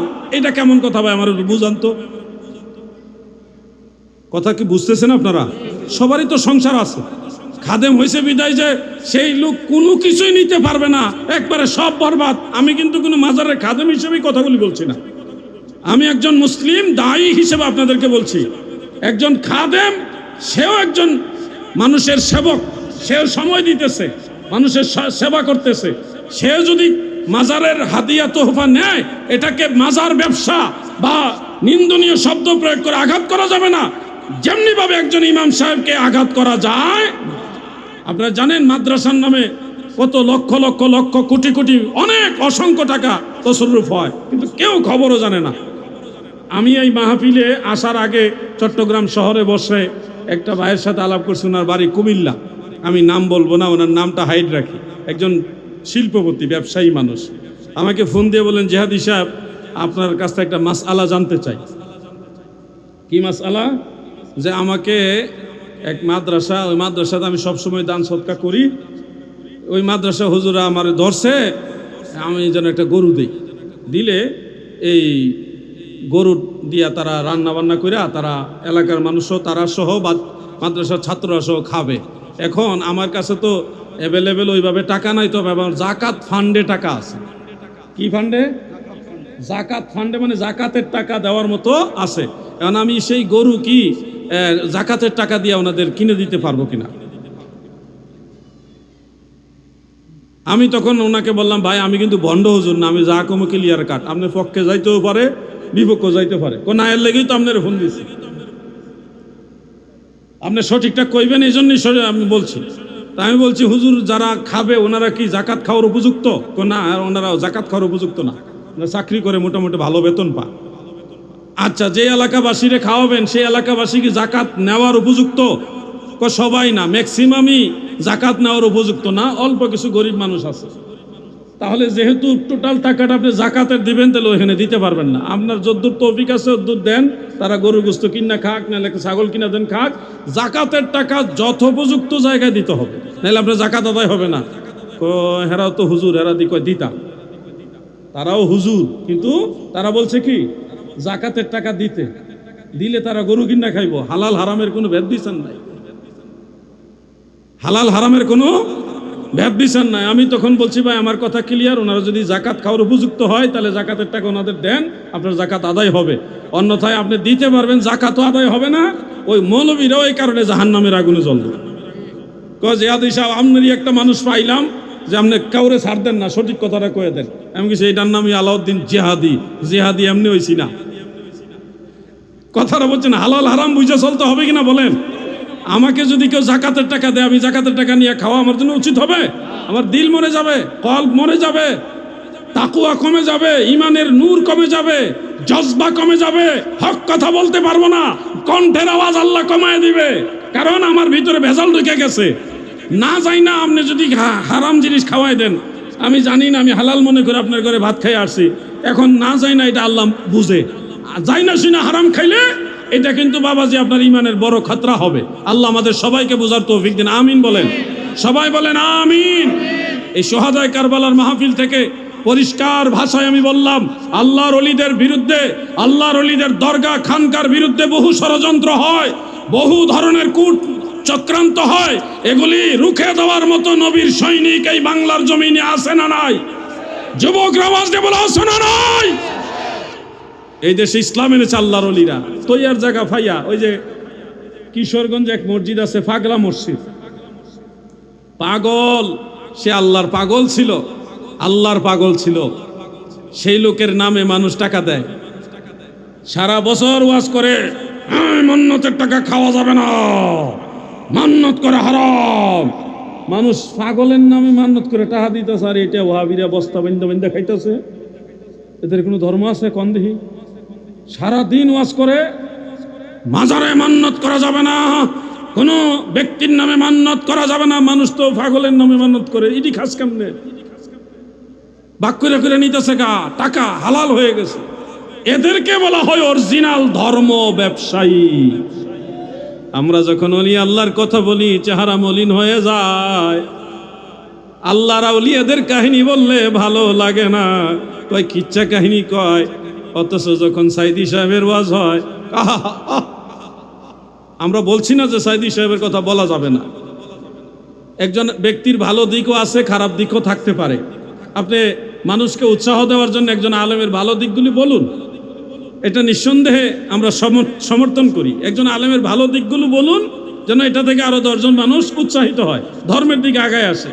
এখন সাইদি সাহেবের কাহিনী বললে আহা কত খুশি, কিন্তু যখন আপনি বড় পীর আব্দুল কাদের জিলানী রহমতুল্লাহ আলাইহির কথা বলবেন, হযরত শাহজালাল রহমাতুল্লাহর কথা বলবেন, বাইজিদ বুস্তামি রহমাতুল্লাহর কথা বলবেন, এই হুজুর কোরআন হাদিস জানে না, কোরআন হাদিস করে কিচ্ছা খায়নি, কই চাইছে কেন?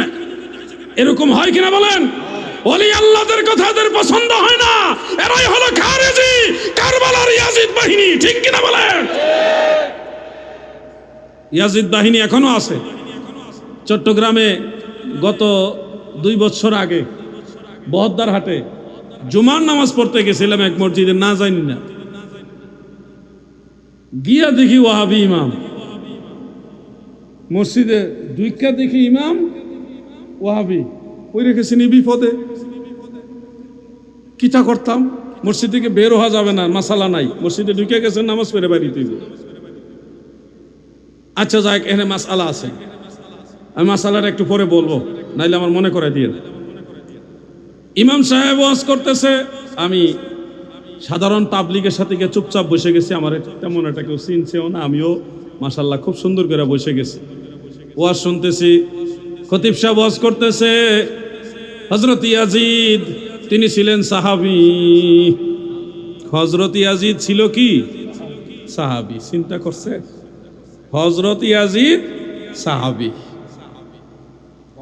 হ্যাঁ, বদ্দারহাটে, এই যে আপনি চিনবেন, বদ্দারহাটের ওই রাস্তার ওই পারে একটা মাজার সংশ্লিষ্ট মসজিদ আছে না, ওইটার অপোজিটে বিপরীত দিকে একটা মসজিদ আছে, কি কার বাড়ির মসজিদ জানে কোন? কি ইলিয়াস বাড়ির মসজিদ, ওই মসজিদে। আমি কথাটা শুই না প্রথম ভাবলাম যে হয়তো উনি কি বলছে অন্য কথা, আমি হয়তো ভুল শুনছি। পরে আমার সাথে আরো 1-2 জন আছে, আমি তাদেরকে জিজ্ঞাসা করলাম ইনস্ট্যান্ট, উনি কি ইয়াজিদকে সাহাবী বললেন নাকি? তো ওনারা বলতেছে তাই তো শুনলাম। আমি তাৎক্ষণিক দাঁড়ায় গেলাম, দাঁড়ায় বললাম যে হুজুর, আমি বেয়াদবি ক্ষমা চাই, আপনি কি ইয়াজিদকে সাহাবী বলেছেন? উনি এবার শক্ত হয়ে বলতেছেন, হ্যাঁ আমি ওনাকে সাহাবী বলছি। আমি তখন বললাম, উনি সাহাবী হবে কিভাবে? আমাদের রাসূল করিম সাল্লাল্লাহু আলাইহি ওয়াসাল্লাম ইন্তেকাল শরীফ করেছেন 11 হিজরিতে, আর ইয়াজিদের জন্ম হয়েছে 26 হিজরিতে। নবীজি পর্দা নেওয়ার প্রায় 15 বৎসর পরে ইয়াজিদের জন্ম। সে জীবনে কোনোদিন নবীজিকে দেখেই নাই। রাসূল করিম সাল্লাল্লাহু আলাইহি সাল্লাম পর্দা নেওয়ার কত বছর পরে ইয়াজিদের জন্ম? 15 বছর পরে। তো সাহাবীর সংজ্ঞা হলো, মান লাকিয়ান নবিয়্যা সাল্লাল্লাহু আলাইহি ওয়াসাল্লাম ঈমানান ওয়া মাতা আলাল ইসলাম ফাহুয়া সাহাবী। যারা ঈমানের সাথে নবীজির সাথে মিলিত হয়েছে, নবীজিকে ঈমানের সাথে দেখছেন বা সাক্ষাৎ পেয়েছেন, ওয়া মাতা আলাল ইসলাম, এবং ইসলামের উপরে মারা গেছেন, তাদেরকে বলা হয় সাহাবী। ইয়াজিদের জন্মই তো হয়েছে নবীজি পর্দা নেওয়ার 15 বছর পরে। ইয়াজিদ সাহাবী হইল কিভাবে, আমাকে একটু বোঝান। সেখানে কওমি মাদ্রাসার, বিশেষ করে আপনাদের হাটহাজারী মাদ্রাসার কয়েকজন আলেম ছিল মসজিদে। আল্লাহর কি হুকুম, হ্যাঁ ভিডিও হয়েছিল, পুরোটা তার হয় নাই, যখন একটু ভেজাল বাইরে গেছে তখন ভিডিও করা হয়েছে, আগেরটা হয় নাই। এত কিছু হবে তো ভাবে না মানুষ। কয়েকজন আলেম ছিল হাটহাজারী মাদ্রাসার, এবং বদ্দারহাটের আশেপাশে মনে একটা কওমি মাদ্রাসা আছে, সেখানের কয়েকজন আলেম ছিল। ওই আলেমরা আবার আমার সমর্থন করছে, এরা বিরোধিতা করে নাই। আলেম তো দল যেটাই করুক, আলেম হইলে একটা গুণ থাকে, যে পড়ালেখা করছে, 2-4 কথা পড়ছে, তো এই জন্য ইলিম থাকলে কাজে লাগে।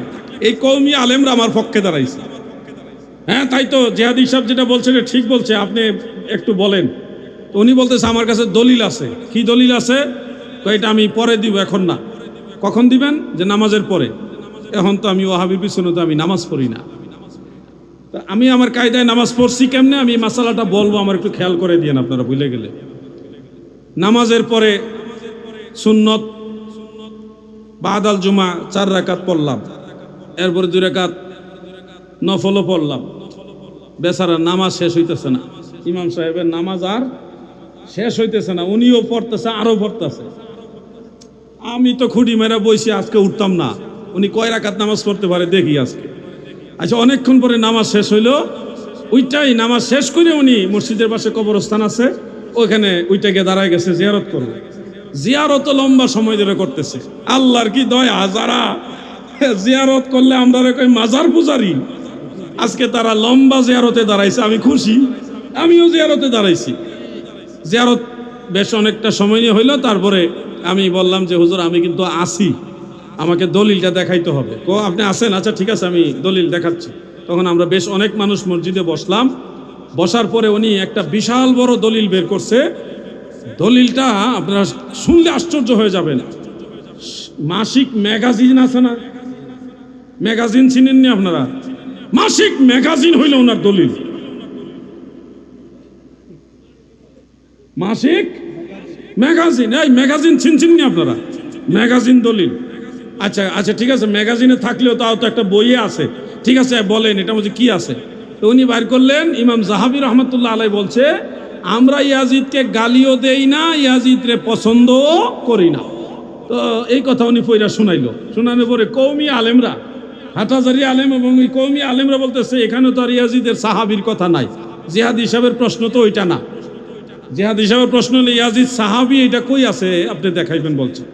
এখানে তো বলছে ইমাম জাহাবি বলছে যে আমরা ইয়াজিদরে পছন্দও করি না, ভালো বাসি না, গালিও দেই না। এইরকম ইমাম জাহাবির একটা মত। এখানে তো আর ইয়াজিদ সাহাবি এই কথা নাই। এখন তো উনি থতমত খেয়ে গেছে। তখন আমি ওনাকে একটু সেভ করার কারণে, কারণ আমি জানি এই ধরনের একটা ভয়ঙ্কর ভুলের কারণে ওনার চাকরিটা থাকবে না, আমি বললাম, আমি নিজের থেকে বললাম হয়তো উনি হযরত আমিরে মুআবিয়া রাদিয়াল্লাহু আনহুর নাম বলতে গিয়ে ভুলক্রমে ইয়াজিদের নাম বলে ফেলছে, তাই না হুজুর? মানে আমি একটু সেভ করার করতেছি, উনিও সংশোধন হয়ে যাক, মসজিদের চাকরিটাও, হ্যাঁ মসজিদের জন্য বাইর না হয়, এটা আমার উদ্দেশ্য। বেচারা পেটে লাথি যেন না পড়ে। বেচারা কি করলো, না না ইয়াজিদের ব্যাপারে আমি বলছি নে মরসতি। এখন সব আলেমরাই আমার সমর্থন করলো, না না ইয়াজিদ সাহাবি না, উনি সাহাবি না, এটা আমরা একবার শিওর। তো মোটামুটি মসজিদ কমিটিও বুঝতে পারছে। পরে শুনছি আসরের সময় ওনার চাকরি নাই। পরে আবার আইছে কি না আমি জানি না, আইতেও পারে, কারণ হলো যে যারে ভালোবাসে তার আনতেও পারে। কিন্তু আমাদের বক্তব্যটা হলো, যুবক ভাইরা শোনো, আকীদার গুরুত্ব কেন দিতে হয়? আকীদার গুরুত্ব কেন দিতে হয়?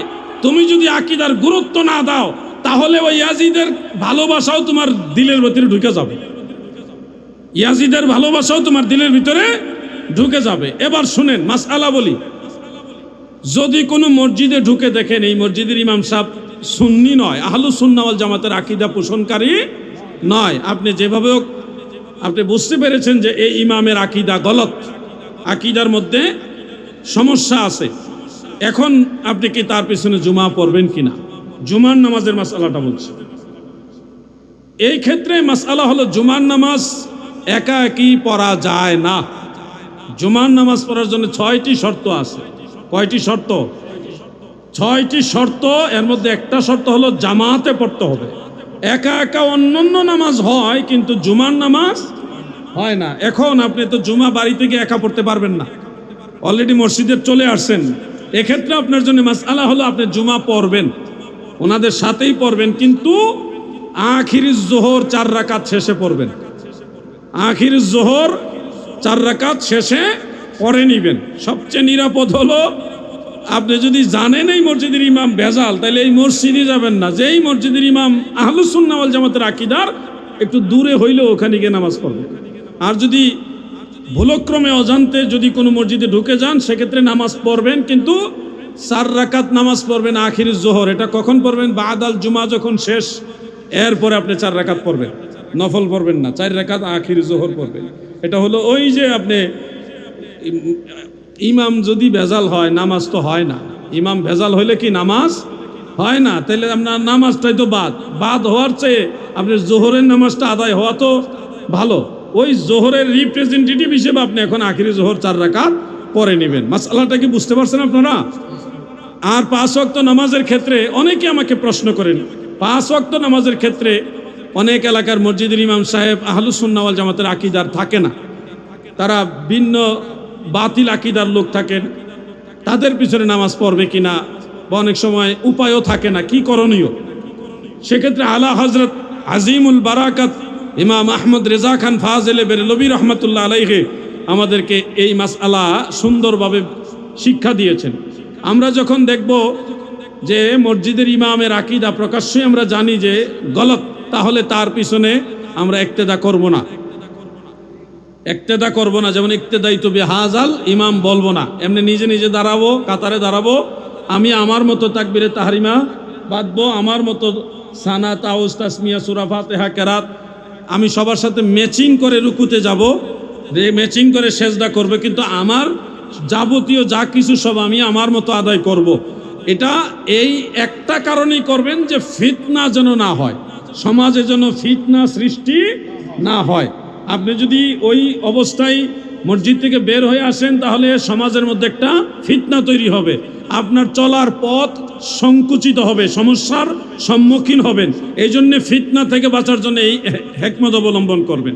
সবচেয়ে বেটার হলো আপনি সুন্নি ইমাম যেখানে আছে সেখানে গিয়ে জামাত পড়া, সেখানে জামাত পড়া। যদি এমনটা হয়ে যায় যে মসজিদে একটু দেরিতে গেলেন, গিয়ে দেখলেন যে 3-4 জন আছেন, 3-4 জন মিলা আপনারা শেষে আলাদা একটা জামাত পড়ে নেবেন, বা নিজের আয়ত্তের ভিতরে একটা ছোট্ট পাঞ্জেখানা জামাত প্রতিষ্ঠা করে নেবেন। এগুলি হলো প্রেক্ষাপট অনুযায়ী সিদ্ধান্ত। কোনো মসজিদে ঢুকছেন, ঢুকে দেখছেন এই ইমাম সুন্নি নাকি ওয়াহাবি বুঝতে পারছেন না, এখন নামাজও ছাড়তে পারবেন না, কি করবেন? নামাজ পড়ে নেবেন, ইক্তেদাইতু বিহাযাল ইমাম বলেই পড়বেন। বলার পরে আপনি 3 দিন পর্যন্ত, এটা আলা হযরতের মাসআলা, 3 দিন পর্যন্ত জানার চেষ্টা করবেন এই ইমামের আকীদা কি, সে কি নবীজির সাথে কোনো বেয়াদবি করছে কিনা, সে আহলে বাইতের সাথে কোনো বেয়াদবি করছে কিনা, গোস্তাকে রসুল কিনা, এগুলি 3 দিন পর্যন্ত আপনি জানার চেষ্টা করবেন। যদি 3 দিনের মধ্যে আপনি জানতে পারেন এটা ওয়াহাবি, নবীর দুশমন, তাহলে ওই নামাজ আপনার দোহরায় পড়তে হবে। ওই নামাজ কি দোহরায় পড়তে হবে, নাইলে আপনার নামাজ বাদ।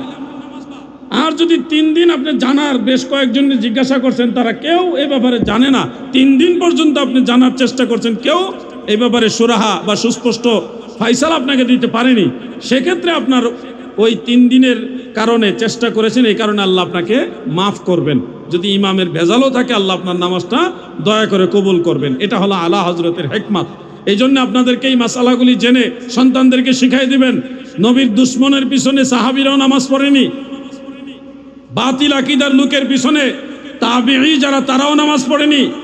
বড় বড় মজলিসে অনেক লোক একসাথে বসা, একজন সাহাবী যখন ওই মজলিসে গেলেন, উনি চাইছিলেন এখানে বসবেন, পরক্ষণে নজর করলেন যে এখানে খারিজি আকীদার একজন আছে, তখন উনি ওই মজলিসেই বসেন না, ওখান থেকে চলে গেছেন।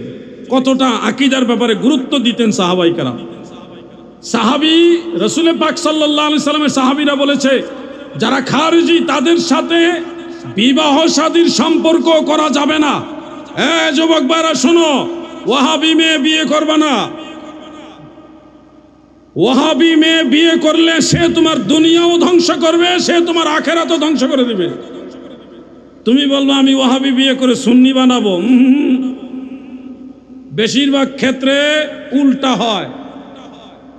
ওয়াহাবি মেয়ে বিয়ে করে তুমি সুন্নি বানাবা, ওটা হওয়ার সম্ভাবনা কম। তোমাকেই ওয়াহাবি বানাই দিবে, নাহলে সেমি ওয়াহাবি বানাই দিবে তোমাকে। কথা বুঝতে পারছেন? এরকম অনেক প্রমাণ আছে, অনেক প্রমাণ আছে। ওয়াহাবি মেয়ে বিয়ে করবা না, একটু দূরে হইলো, একটু দূরে গিয়ে হলো সুন্নি মেয়ে বিয়ে করবা। কি যুবকরা বেজার হইতেছো? বুঝবা, টের পাইবা। জিহাদি হুজুরে কইতেছিল যখন ওয়াহাবি বিয়া করবা তখন বুঝবা, আহারে হুজুরের কথা মানলাম না কেন। সুন্নি মেয়ে আজকে তোমার সাথে একটু কড়া কথা কইলো, একটু পরেই নরম হয়ে যাবে। তাদের ভিতরে আদব কায়দা বেশি থাকে, সুন্নি মেয়েদের আদব কায়দা বেশি থাকে। আর ওয়াহাবি যেটা, এটা ঘাউরা, এমন ঘাউরা তুমি এর সাথে ঝগড়া করেও পারবা না, তোমার মান সম্মান একবারে খেয়ে ফেলবে, সংসার ধ্বংস করে দিবে। এই জন্য ওয়াহাবির মেয়ে কোনো যুবক, সুন্নি যুবক বিয়ে করবা না। ঠিক আছে নি? কথা কন আগে, ঠিক আছে? সুন্নি মেয়ে বিয়ে করবা, বিয়ের সাথে করবা, আমরা দাওয়াত দিবা। তো ওয়াহাবি মেয়ে বিয়ে করে আবার দাওয়াত দিও না, খবরদার। ওয়াহাবি মেয়ে যদি বিয়ে করো তাহলে তোমার লস, তোমার ক্ষতি। আমি তোমাকে যা সতর্ক করছি, আজকে আমার কথার মূল্য না বুঝলে ঠিকই সময় হইলে বুঝবা, কিন্তু সময় হারায় বুঝলে তখন আর কাজ হবে না। তোমার কিন্তু সব কিছু শেষ করে দিব। একটা মেয়ে, তুমি যদি আধা সুন্নি আধা ওয়াহাবি হও, আর তোমার ওয়াইফ সে যদি কররা সুন্নি হয়, তাহলে ঠিক আছে, চলে। তোমার সন্তানরাও সুন্নি হবে, তোমার আওলাদরাও সুন্নি হবে। তুমি দুনিয়াতে না থাকলে তোমার সন্তানরা তোমার জন্য দোয়া করবে, কারণ ওই তোমার আওলাদদেরকে, সন্তানদেরকে প্রকৃত সুন্নিয়তটা শিক্ষা দিবে, তোমার চেয়ে তোমার স্ত্রী বেশি শিক্ষা দিবে, তাই না? আর তুমি যদি সুন্নি হও আর বিয়ে যদি ওয়াহাবি করো, তোমার বংশানুক্রমে ওয়াহাবি বানাই দিবে। এটা করোনা ভাইরাসের চেয়ে আরো খারাপ। কি আপনারা বেজার হচ্ছেন? ওয়াহাবি মেয়ে বিয়ে করলে তোমার বংশ ধ্বংস করে দিবে, তোমার সন্তানদেরকে ওয়াহাবি বানাবে। তোমার সন্তানরা ওয়াহাবি হলে তোমার নাতি নাতনি তারাও ওয়াহাবি হবে, তোমার বংশটাই দেশ ধ্বংস করে দিবে। কি রাগ করতেছেন আপনারা? আকীদার গুরুত্ব দিতে হবে। আমার সাথে একটা ছেলে থাকতো, ময়মনসিংহ বাড়ি, নাম কব না, অল্প কয়েকদিন ছিল, অল্প কয়েকদিন। সে আমার সাথে একদিন বললো, হুজুর বিয়ে শাদী করতে বাপ মাই বলতেছে। আমি বললাম, তোর বিয়ে শাদী করবি, বয়স হয়েছে না তো, এরকম কি বয়সে? কামড়ের রেখে আমার সমবয়সী সব বিয়ে শাদী করে বাচ্চা কাচ্চা হয়ে গেছে, আমি শুধু বাকি আছে। আমারে সবাই দামরা কয়। কি কয়? দামরা কয়। হুজুর আপনি অনুমতি দিলে বিয়ে করতাম। আমি তখন কইলাম, সুন্নি মেয়ে বিয়ে করবি? কয়েকটা মেয়ে আছে, এটা পুরোপুরি সুন্নি না। তা আমি গেলাম, যাচাই বাছাই করে বিয়ে করবি। পরে বিয়ে করছে যেটা, এটা ওয়াহাবি। এটা কি? এখন ফোন দিয়া দিয়ে আমার কাছে কান্দে, ও হুজুর ভুল করে লাইছি, এই সমস্যা ওই সমস্যা, মিলাদ পড়া দেখতারে না, মুনাজাত দেখতারে না, মাজার জিয়ারত দেখতারে না, এটা লিয়ে বড় সমস্যা আছে। কয়দিন পরে পরে জায়গা, মানে কি একটা জাহান্নামের মধ্যে আছে সে, তার নিজের ঘরে সে জাহান্নামে আছে। এই জন্য আমি যুবকদেরকে উপদেশ হিসেবে বলছি, ওয়াহাবি মেয়ে বিয়ে করা যাবে না। কথা কি বুঝতেছো আমার? ওয়াহাবি মেয়ে বিয়ে করা যাবে না। যাচাই বাছাই করবা, যাচাই বাছাই করবা, সুন্নি মেয়ে বিয়ে করবা, দেখবা তোমার যত্ন করব, সেবা যত্ন করব, তোমার খোঁজ খবর ভালো নিব, তোমার অসুস্থতার সময় সেবা করব, তোমার সন্তানদেরকে বড় আদর করে নবীর দুরুদ সালাম শিখাইব। ওই শিশুকালে দেখবা কোলে নিয়ে তোমার সন্তানকে নবীর গান গায়া গায়া বড় করবে, ঘুম পাড়াবে। এরকম মেয়ে বিয়ে করবা যে তোমার সন্তানকে নবীর দুরুদ শিখাবে, নবীর পর। কিন্তু আকীদার ব্যাপারে আমি খুব কষ্ট। আমি আমার আগে যে দরবারে আসছিলাম, বড় দায়িত্বে আসছিলাম, দরবার ছেড়ে দিছি শুধু আকীদার কারণে। তো এই জন্য আপনাদেরকে আমি সচেতন করব, এই আকীদার বিষয়গুলো আপনারা গুরুত্ব দিবেন। রাত্র প্রায় 12:30 বেজে গেছে, খেয়াল করিনি। এর মাঝে আবার মিলাদ শরীফ দোয়া, আমি আবার রাত্রের মধ্যে ঢাকা যাইতে হবে। কালকে আমার অনেকগুলো কাজ ঢাকায়, অনেকগুলো কাজ, গুরুত্বপূর্ণ কাজ। তো আমি আর সামনে এগোতে পারছি না। তবে একটা কাজ করি, আরো 5-7 মিনিট সময় নিব। এই 5-7 মিনিট আমি যুবকদেরকে, স্পেশালি শুধু যুবকদেরকে 2টা প্রশ্ন করার সুযোগ দিব। যে কোনো যুবক 2 জন, আমি যুবকদেরকে একটু স্পেশালি অনার করলাম। আপনারা যে কোনো 2টা ধর্মীয় প্রশ্ন করবেন, যেটা শিক্ষণীয়। আমি শুধু যুবকদেরকে বলবো প্রশ্ন 2টা করার জন্যে। যারা ইচ্ছুক আপনারা আমার একটু কাছাকাছি আসেন, যেন আমি আপনার কথাটা স্পষ্ট বুঝতে পারি। আমরা একটু সময় দিলাম 1-2 মিনিট। ওই সময়টা সবাই মিলে একটু জিকির করি, ইসমে জাত আল্লাহ আল্লাহ আল্লাহ আল্লাহ আল্লাহ আল্লাহ আল্লাহ।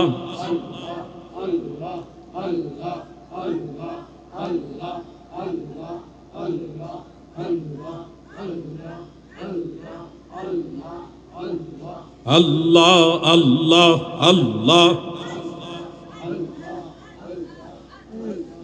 আল্লাহ আল্লাহ আল্লাহ আল্লাহ আল্লাহ আল্লাহ আল্লাহ। আরে ক্যামেরা ঘুরাইছে, জিকির কমে গেছে। আল্লাহ আল্লাহ আল্লাহ। এমনি তো নাচুন না বুড়ি, আবার দিছে ঢোলের বাড়ি।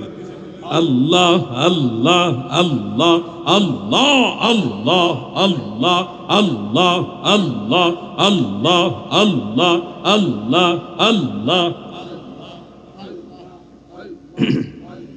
লা ইলাহা ইল্লাল্লাহু মুহাম্মাদুর রাসূলুল্লাহ সাল্লাল্লাহু আলাইহি ওয়াসাল্লাম। যুবকদের পক্ষ থেকে একটা প্রশ্ন কাগজে লিখিত রূপে এসেছে। প্রশ্নটা হলো, হুজুর প্রবাসে যারা থাকে ওখানে তো অনেক ওয়াহাবিরা কওমি একত্রে ওনাদের পিছনে নামাজ পড়লে কি হবে? আমাদের যুবকরা, প্রবাসীরা যারা বিদেশে আছে, ওনাদের জানা উচিত যে সব ইমাম ওয়াহাবি না। আমি একসময় জানতাম যে মক্কা মদিনার ইমামরা মনে হয় ওয়াহাবি, কিন্তু আমি এই বিষয়টা নিয়ে একটু স্টাডি করেছি আর একটু জেনেছি। কারণ হজে যাওয়ার আগে আমি নামাজ পড়বো কোথায়, এই বিষয়টা, এই জন্য তাদের সম্পর্কে আমি আলাদা একটু অ্যানালাইসিস করছি, আলাদা একটু স্টাডি করছি।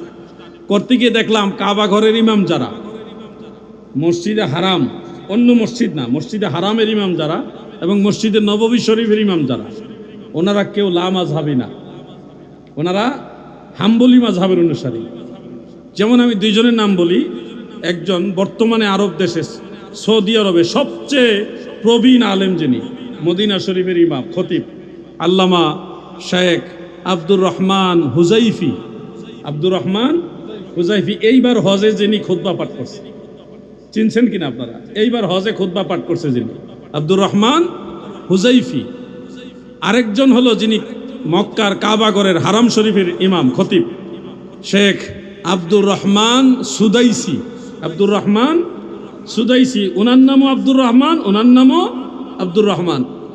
এই দুইজনকে নিয়ে আপনারা আপনাদের সাধ্যমতো স্টাডি করেন, দেখবেন পেয়ে যাবেন ওনারা লা মাযহাবী না, বরং ওনারা মাযহাবের পক্ষে, মাযহাবের ইমামদের পক্ষে বক্তব্য দিয়েছে।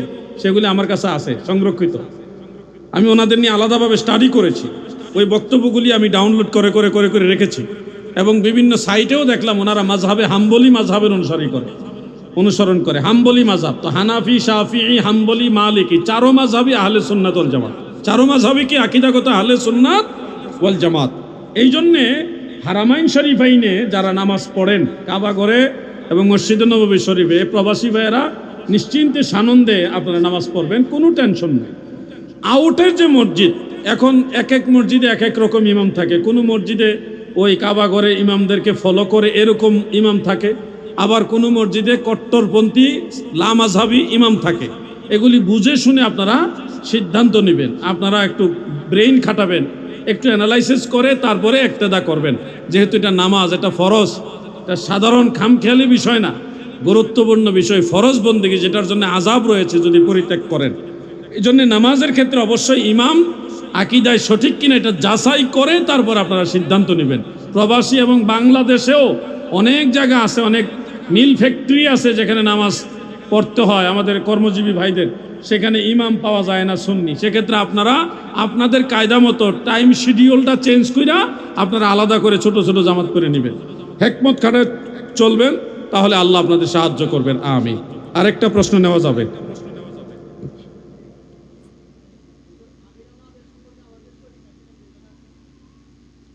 আমার এই যুবক ভাইয়ের প্রশ্ন হলো, আমিরে মুআবিয়া রাদিয়াল্লাহু আনহু সম্পর্কে আমাদের সঠিক আকীদা কি রাখতে হবে?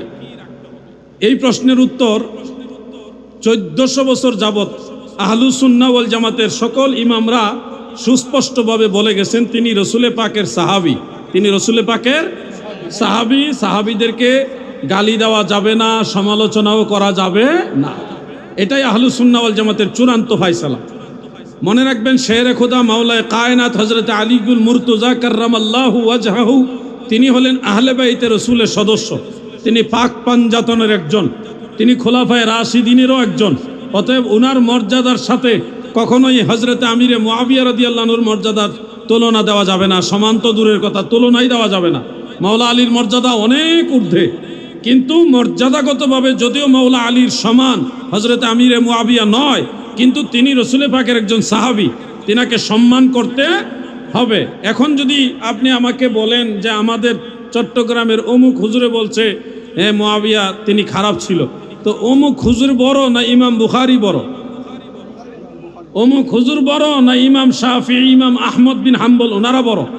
তো চাইরো মাযহাবের ইমামরা তরিকতের মধ্যে আপনারা বলেন হুজুর গাউসে পাক বড় পীর আব্দুল কাদের জিলানী রহমাতুল্লাহ আলাইহির চাইতে বড় কোনো বুজুর্গ আমাদের বাংলাদেশে আছে?